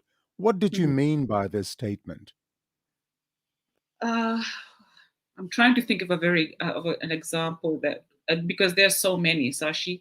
Um, uh, uh, Another example of it, the free medicine scheme that we talked about earlier. Hmm. Conceptually very nice. Yes, the people need it. When it came down to the nitty gritty and the execution, the things that the people wanted was not on the shelves. And that's because, you don't ask uh, people who will know about these things, pharmacists themselves. And now, years down the track, they're now being called in to help provide advice because they still haven't resolved that issue. All this is incompetence and costs uh, the people. So, not a lot of thought goes into it by the looks of things. And Well, you mentioned earlier on that there is wastage of money. this has been stated time and time again by the NFP in Parliament, especially our leader, even before COVID. He was cautioning about the money, uh, the I think he used the words the drunks in the club um, Mm. approach. You think you have an open checkbook and you have not been frugal or in how you spend. Um, so um, all that has now, culminated over the years. And so when we did need it, and it goes back to that analogy that I made about the umbrella, when you do need the buffers to be able to support the people. For example, during the pandemic, it wasn't there, and this has continued to happen now. And yeah. Now, what about the constant verbiage about the Mbani Marama boom? Any comments on that? Um, I think if memory serves me correctly, when that big theme made their headlines for that budget year, the opposition did a sterling job of just crushing that uh, narrative. And they walked into Parliament, if you remember, with boom, stop powder, because it was just, a big empty tagline. Hmm. You stated that due to the government's influence in the Fiji National Provident Fund, the Mm. FNPF, people will have to retire into poverty. Now, that is absolutely frightening. What did you mean by this? Okay, so first of all, I mean, if we know that how the FNPF used to be run, there was always a workers' representative at the board level, and ever since the FFP government came in, they removed that. Most of the people on the boards are, you know,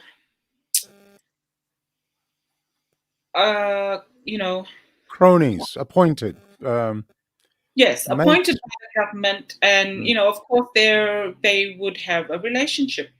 Mhm. They know each other, or they go to coffee or whatever.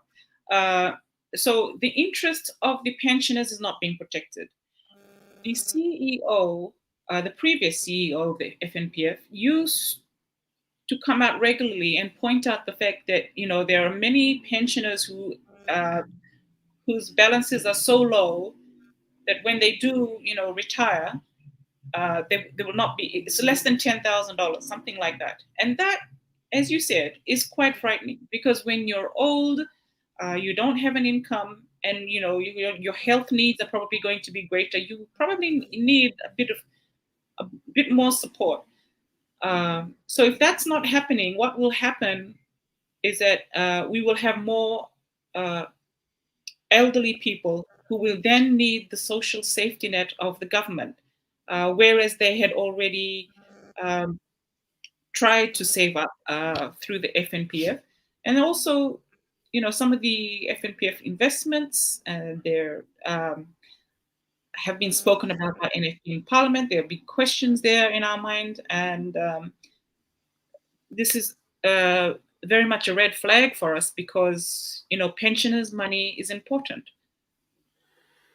It is sad to note, and as I said, frightening that people will have to retire into poverty and they can't fall back on their pension. Um, just boggles the mind. Now, Seni, you're one of the few people who has described the USP saga with such critical finesse. You mentioned that the two-man rule, and you stated in your article how this has impacted on the University of the South Pacific. Would you care to explain what your thoughts are regarding this and the two-man rule and the impact on the USP? So the um, I feel like I can't speak because I'm just so overwhelmed by so many topics that just depress me. But for USP, I think what really captured the nation was, apart from this issue about the audits that were happening in USP and the allegations of corruption and all this, when the Professor Powell Paul was, Aluwalia. Yeah. yes, Professor Powell was rudely taken out of his house and whisked off a plane. He has a standing as the head of, the administrative head of the University of the South Pacific. He's supposed to be given some level of protection, but he was just treated like, a criminal. Him and his wife, in the dead of night, you've got immigration people, suddenly just, whisking him out of the country and, declaring him persona non grata and all this. And then the toing and froing with the FFP appointees on the council, whose antics have been so vile and disgusting and shameful for the people of Fiji. Because the USP, the standing in the region, we have a lot of, in the Pacific region, there's a lot of regional ministers, senior bureaucrats, officials who have been through USP, who have a soft spot for Fiji. And all this just came crashing down with the saga that continues now, even because Professor Powell is now relegated, to work from Samoa. So USP is such a sad chapter in Fiji's history, and I think the Prime Minister would probably have seen that for himself when he chaired the recent Pacific Islands Forum's leaders meeting, because it would probably hurt a lot of Pacific Island governments as well. All right. That's an ongoing thing in terms of the grants being not provided. Have a drink of water. Have a little break. You are watching Sashi Singh's Talking Point, and our chief guest today is Ms. Leba Seni Nabou, the General Secretary of the National Federation Party and a provisional candidate for the party as well for the forthcoming elections. Please like and share this page if you can, and don't forget to follow SSTP. Go to the SSTP page and click or press onto the follow for follow button, whatever. Uh, I've had a very long night. Let me now address this next one on the COP26. Certain things I read in your article just absolutely boggles the mind. Let me address that article, COP26 net gains or net losses. You wrote, and I quote, bamboozling through a climate change law without the consent of half the population here at home, only to use it as a show and tell prop and shove it into the hands of global leaders that the Prime Minister met, was indeed brow furrowing. End of quote. What did you mean by this? Okay, so I mean, the climate change law that the FFP government have been grappling with is probably one of the very few laws that went through three drafts, and there were NFP had made comments on every version of that draft, but suddenly, because COP26 was around the corner, and we know that the government has the FFP government has a very keen interest in carbon trading because of the possible revenue flows. That was just fast tracked through. There were major reservations from the opposition side. If the debate, and my memory serves me correctly there, because there's so many questions unanswered. And then it was very clear that they wanted to take this to COP. They wanted to do, here's us, we're, heroes. And then, of course, we saw footage of the FFP prime minister, throwing that bill to journalists, and it was almost embarrassing, because the government had not even done its due diligence and told the people in simple English what this meant. And here's one of the, um, an example of one of the clauses in that bill is that we are supposed to have a carbon budget. It doesn't say when, but because it just looked good, it's stuck in there. Now, the ramifications of having a carbon budget is also, it's done by the UK and other developed countries, but they can afford, for their developments to be less carbon intensive.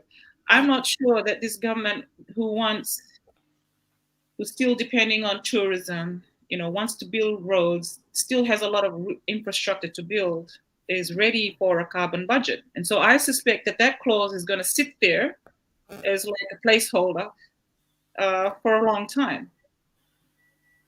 Now, in that article, you spoke of a siege mentality and stated, and I quote, "The most telling picture of the siege mentality that envelops the Minister for Economy is why the Minister for Fisheries, who led on oceans initiatives, and the Minister for Defense, who was the climate champion during COP23, notorious now for advocating for cycling transportation here, did not go this time around, or the Minister for Environment for that matter."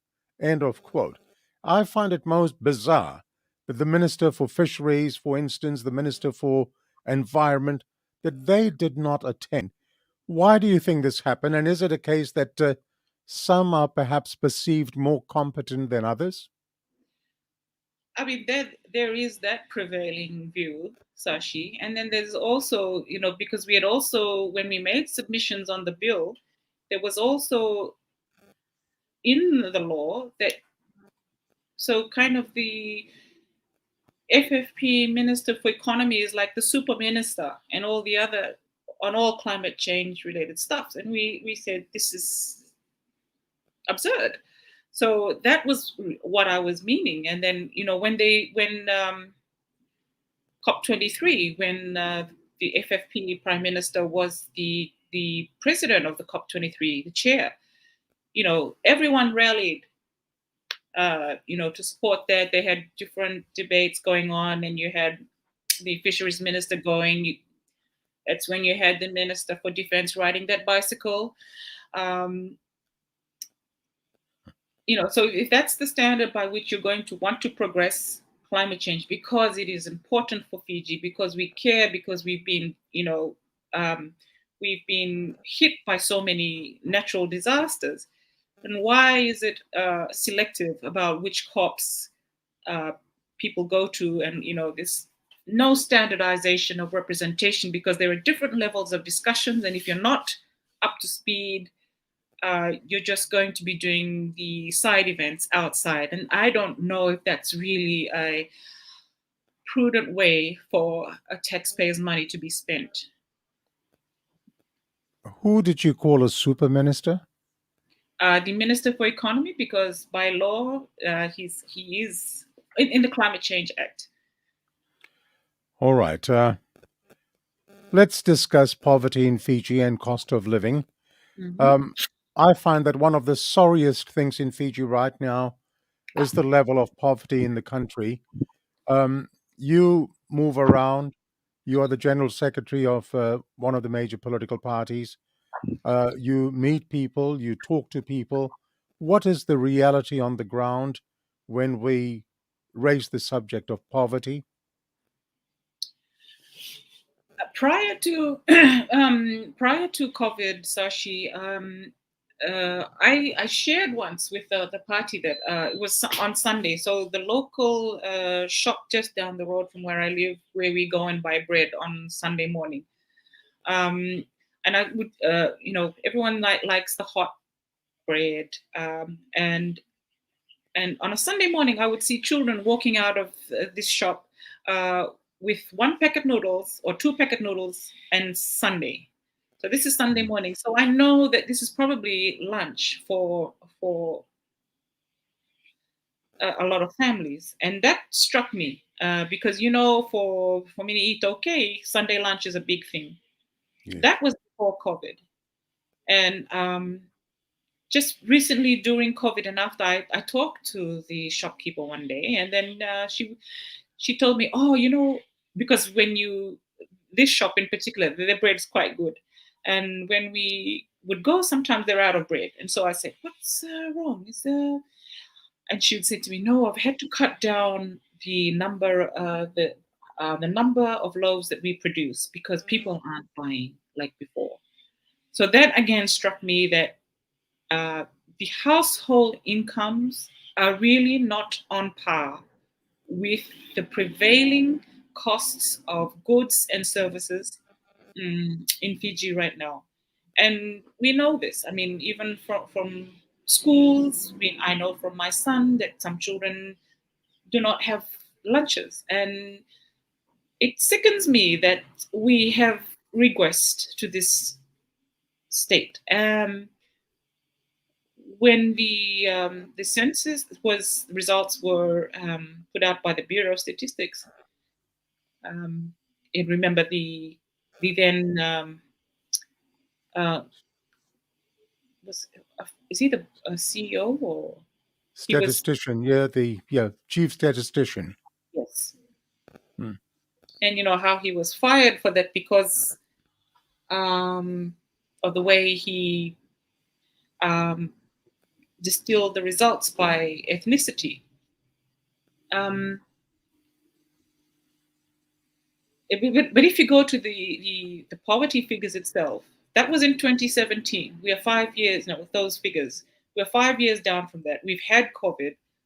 I can imagine how magnified it would be now. Now, if the government, the FFP government, is either willfully ignorant or just chooses not to hear, then that's a sad state of affairs.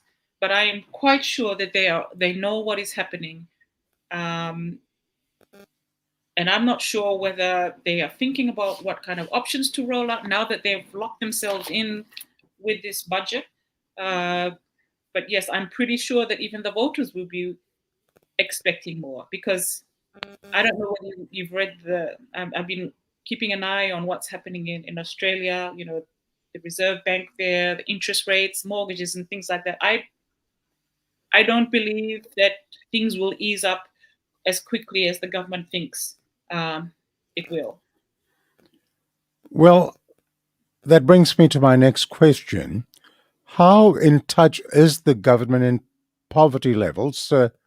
Because some experts, and including the Honorable, your party leader, the Honorable Professor Biman Prasad, they have said that poverty levels in Fiji are high in the high 40s. Mhm. One economic expert has said that it's 50%. While the government has recently downplayed the situation by saying that the poverty level is around about the 24 odd percent mark. Is the Hmm. government really so out of touch? I mean that would um, that would just be the logical thing to surmise. You can't be that blind, surely. Now, what should be done to alleviate the high cost of living? I believe that some time back, the NFP proposed zero VAT on food, for instance. Is this still viable? I think the government also in its July uh, or an earlier budget for the previous year that they put out, they also picked up on some of those food products. Uh, but that was before this current era that we're going through now, where the cost of fuel is increasing almost monthly. Inflation has gone through the roof.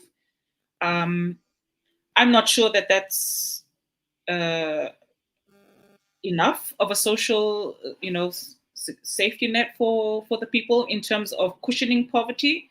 And I guess the signs that we see now, crime and lawlessness. I mean, poverty is one contributing factor.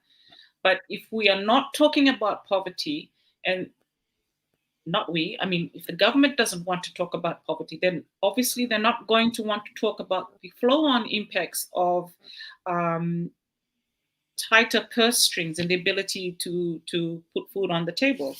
So all these signs are showing up that something is not right, and we are not addressing the issue in a cohesive way, because the government is very fragile about statistics and numbers that will make them look bad. But at the end of the day, we're supposed to be looking at things that alleviate the hardship of our people. That's not happening. Okay. You just mentioned crime. I'll come back to crime and policing in just a moment. 8 years ago, the ruling party committed to continue to fund our social protection schemes, support income generating projects, develop infrastructure in rural and outer islands, and promote youth and female empowerment. Very powerful words. Did this materialize, or were these just hollow words? I suppose some elements of it did materialize, like ice plants in certain remote maritime places for people who need to catch fish and sell it. There were some things done, but whether or not it's sustainable and not just for the here and now, that's always the issue. And if we go back again to the free milk, when the issues crop up, it just becomes put into the too hard basket, and then they shelve it. For sustainability, you should be trying to better it, so that because it does meet a need for our children.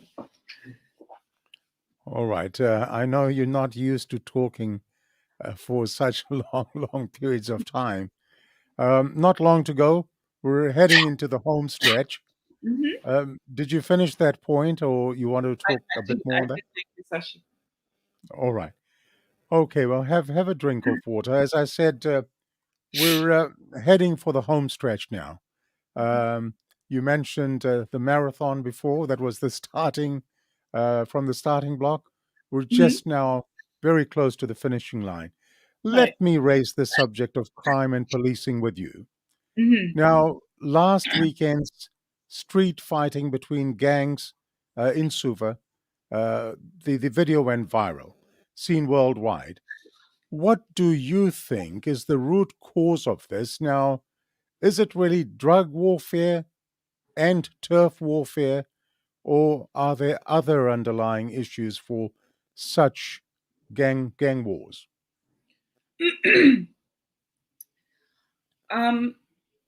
I can only guess, Sashi, that drugs may be one element of it. The poverty situation and the fact that household incomes are not in step with the times and the things that people need, the basic needs. But the larger question here is that why, not when these kinds of optics spread around the world, and that we know we need tourism. It doesn't give the package of Fiji as a tourism market destination. It doesn't augur. It doesn't. It's at odds with the fact that crime and lawlessness appears at the world in the eyes of the world to be out of control. So this is what happens again when you suppress dissent, when you suppress alternative views, when you suppress opinion, and you suppress data that you have already in terms of poverty, in terms of what are the factors that are causing this these feelings of, hopelessness and despair. And how do you arrest it so that it doesn't affect all the other policies of the government? That Fiji is open for business, Fiji is safe. The longer this information is suppressed and you're not having the conversations with the right people, for example, NGOs and people who know what's happening on the ground, this can only be expected to continue. Have a drink of water. Thank you. Soothe your throat. Let me tell you, our viewers, you got to listen to the end, and I'll tell you who our chief guest is next week. All right. In your opinion, Seni, do you think that the police are equipped to stop such violence, the sorts of violence we saw last weekend?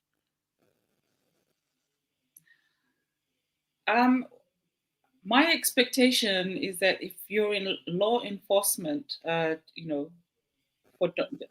protect the security of the nation, you should be Mhm. equipped. I mean, there's been millions allocated to policing for staffing, for different activities that the police do, and I'm wondering what's wrong? Where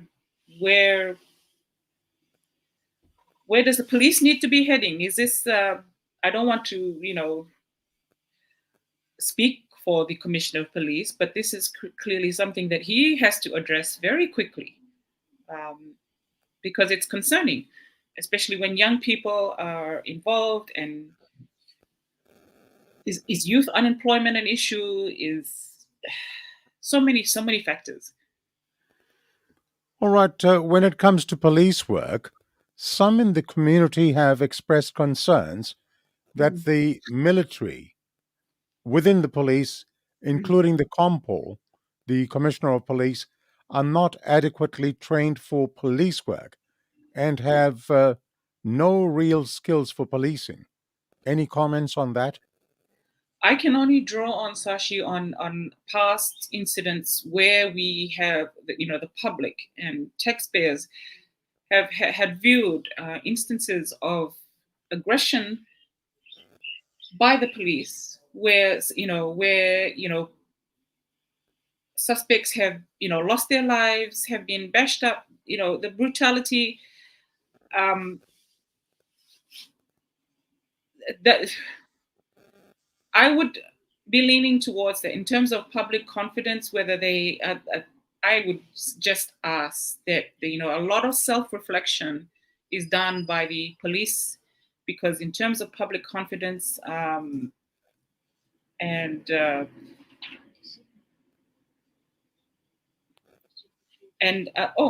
also Sashi, the NFP did try to have a discussion about this, because when our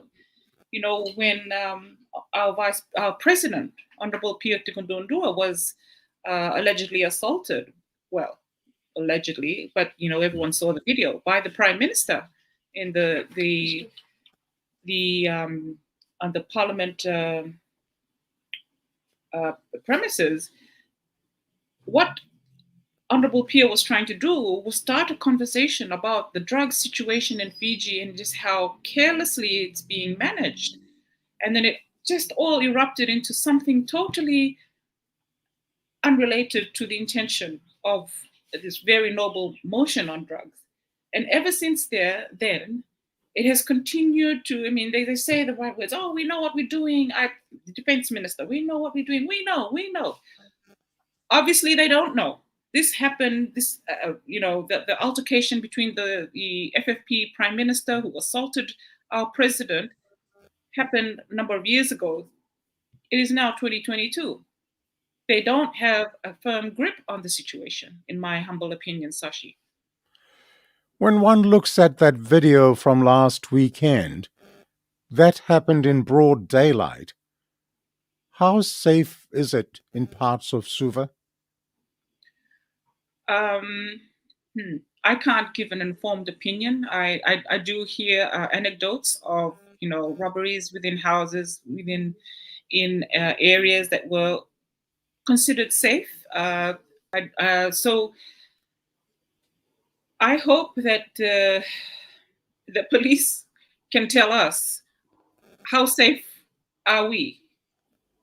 They have the records. They've got the reports of people lodging reports about robberies, about car break-ins.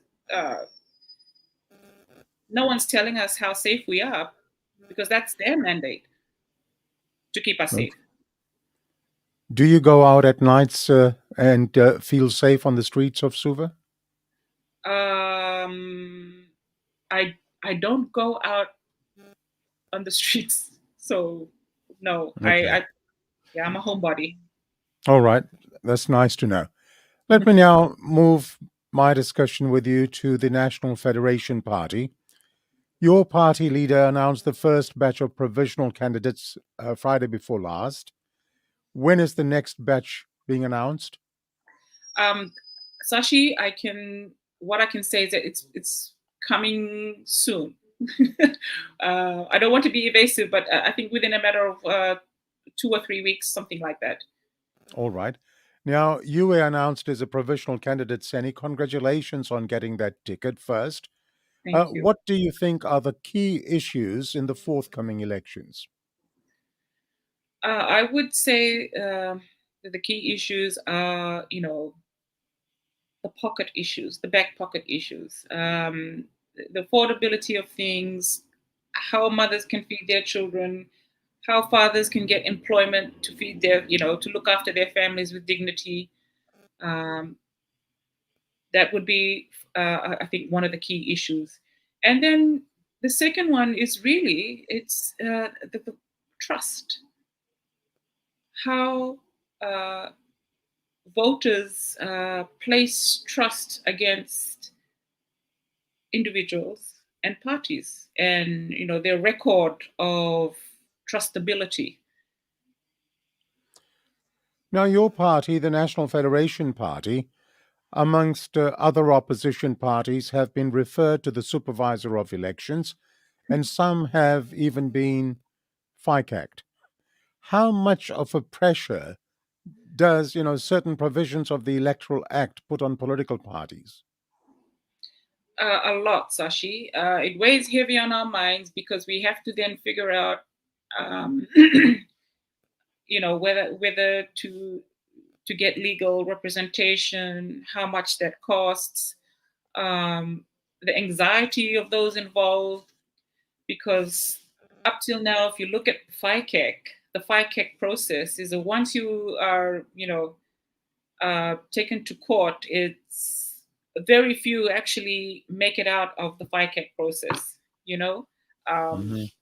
and so with those kinds of statistics, it is taxing on the party. So we are almost paranoid in our discussions with our candidates to just be very careful and just mind the laws and make sure that they comply. All right. Earlier in the program, you declared that you were related to Ms. Liliana Warid. The Hmm. People's Alliance and the National Federation Party have both come under attack with regards to Liliana's use of the word visitors. Hmm. In hindsight, Seni, do you think both parties should have acted much faster in condemning such a statement? Um,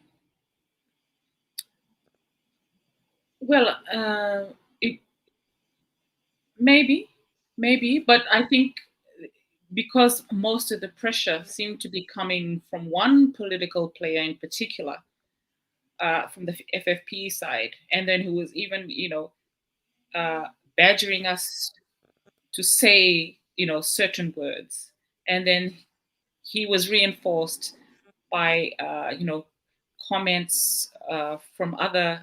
I think I saw Minister Rosie also weighed in. I believe I saw Tupono Donindalo also weighed in, and it all became just a bit, uh, funny.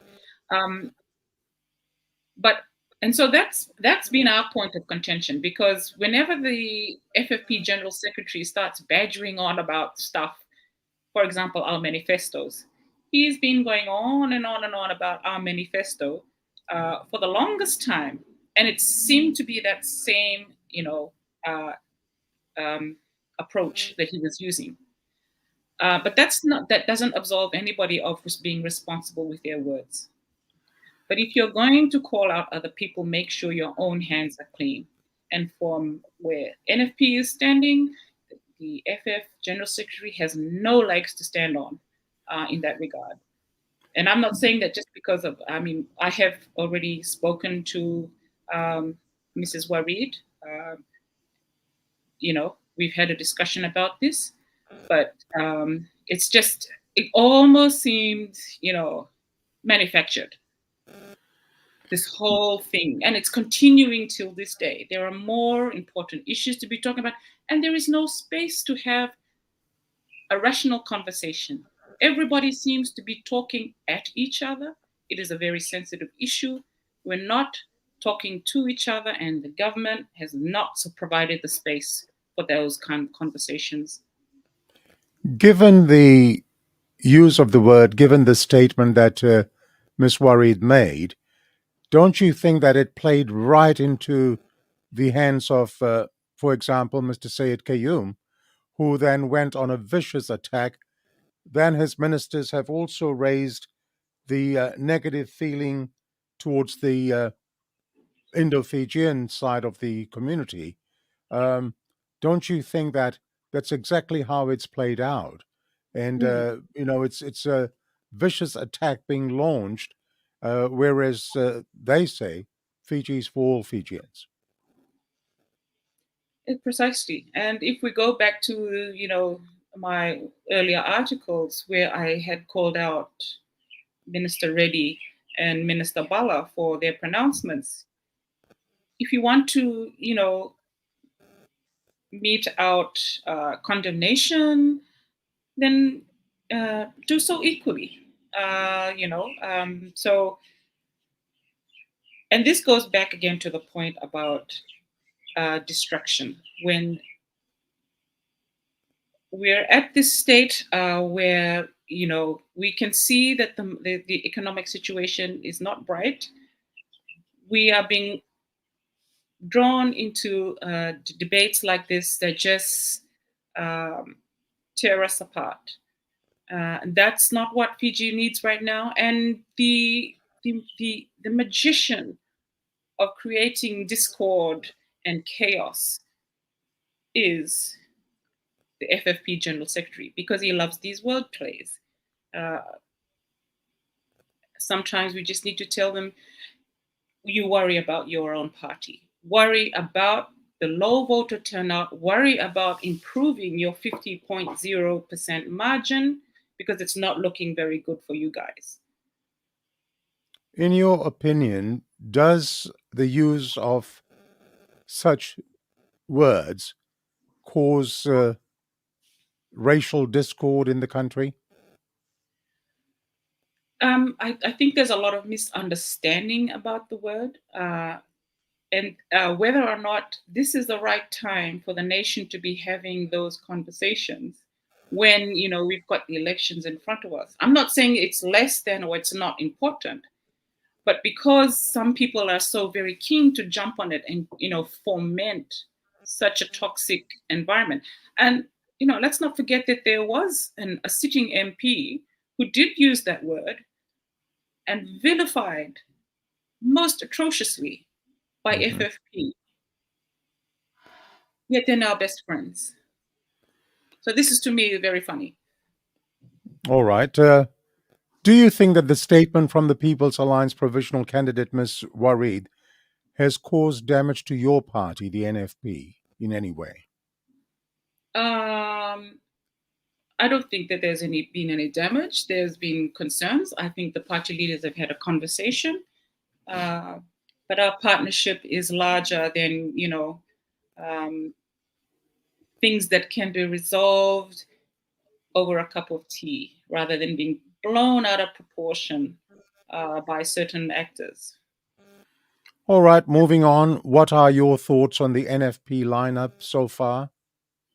Very excited, Sashi. I was lucky to have been involved with the selection committee. Not that I put myself, from the selection committee, but I'm just excited by the caliber of people who've come, the cross section, and I'm quite certain that some of the people that we have in our lineup, um,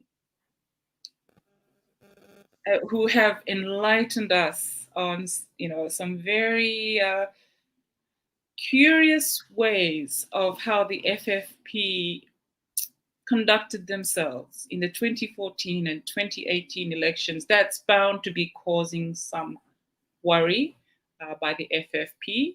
And so, in the lead up to the vote and the count process, we are going to be very ready for that.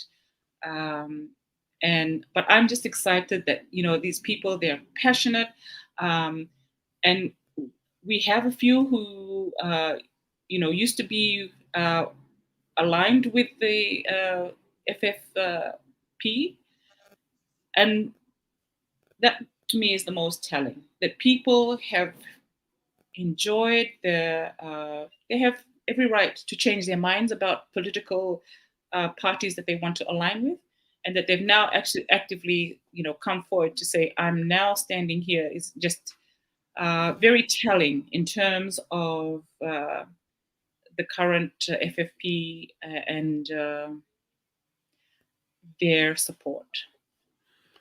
Seni, in recent times, there has been an attack on the leadership of the People's Alliance, and also uh, your party leader has also been attacked in some ways. What are your views on your party leader, the Honorable Professor Biman Prasad? I have a great deal of respect for the party leader, and I wouldn't be here if I didn't have that. He's an honorable man, a very kind, uh, gracious, a very good mentor, and I have a lot of respect for my party leader, Sashi. What is your message to the electorate, to the voting people of Fiji, as Fiji heads to general elections 2022? Um, so my message really is very simple. I know we're all tired of being tired. We're all tired of being lied to. We're tired of not having, basic things that are due to us as per the social contract, like running water, like electricity 24/7. But just hang on a bit more. We are going to go to the polls soon, we hope, and we are looking forward to listen to your verdict about how you think the destiny of Fiji um, should be after this next elections. And please go and update your voter ID details. Encourage each other to vote and to make and to be very discerning about the decisions that you make about who is worthy of leadership in this country. All right, you've taken part in your very first SSTP program. Do you have any comments or thoughts on this program, this platform? Um, I just want to thank you again, Sashi. I mean, I was quite nervous because I've seen a few episodes before, and I think I told you this, that it was quite long, and I felt but it has been very easy, a very pleasant conversation, and I'm happy that you have been very patient, which is different from how I think other um, organizations do it. It's always very like combative. You can't really have good conversations in that kind of atmosphere. So I do thank you.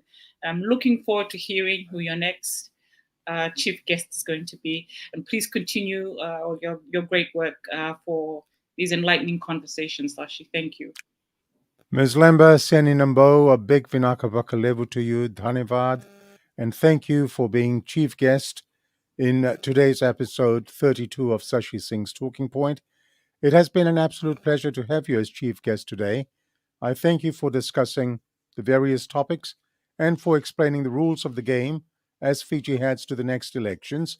Your frank views and responses to my questions, they've been most welcome. Now, I extend to your National Federation Party an open invitation to send other provisional candidates to come and speak on this platform. For instance, I would love to speak to Dr. John Fathiaki on many issues regarding the chronic health service in Fiji and a number of other things. And there's still time for interviews until 48 hours before polling starts. What say you about that invitation? Indeed, use every second that you've got, Sashi. You have my full support. All right. Well, thank you once again, and it's been a pleasure having you. Thank Cheers. you. Have a blessed Sunday. Vinaka. Thank you very much. And folks, that's episode 32. And I thank all those viewers who've taken time to write their comments, who've been discussing things amongst each other. I appreciate your participation. SSTP, we ask the questions that Fijians all over the world want answers to. As I say, Fijians want to know. Well, that's all for episode 32 this week. A big thank you to my regular contributor, Nikhil Singh, for his input in the program today.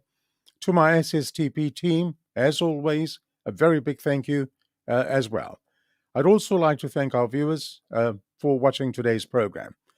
Now, let me reveal the name of our chief guest for next week. Let me tell you, I shall reveal the name of our chief guest in the next day or two. Let me say that whatever you do, you must not miss the next episode of SSTP because it is going to be a big one. It will be huge, as they say. The big reveal coming up in the next few days. So don't miss episode 33 of Sashi Singh's Talking Point. So until the next episode, I wish you all a very safe and happy week. In closing, I leave you with this quote from Martin Luther King Jr. From Martin Luther King Jr., freedom is never voluntarily given by the oppressor. It must be demanded by the oppressed. I'll repeat that. Freedom is never voluntarily given by the oppressor. It must be demanded by the oppressed. That quote from Martin Luther King Jr. Well, that is all for episode 32 of Sashi Singh's Talking Point. Till the next program, I am Sashi Singh bidding you all goodbye, namaste, and ni samode. Goodbye, world.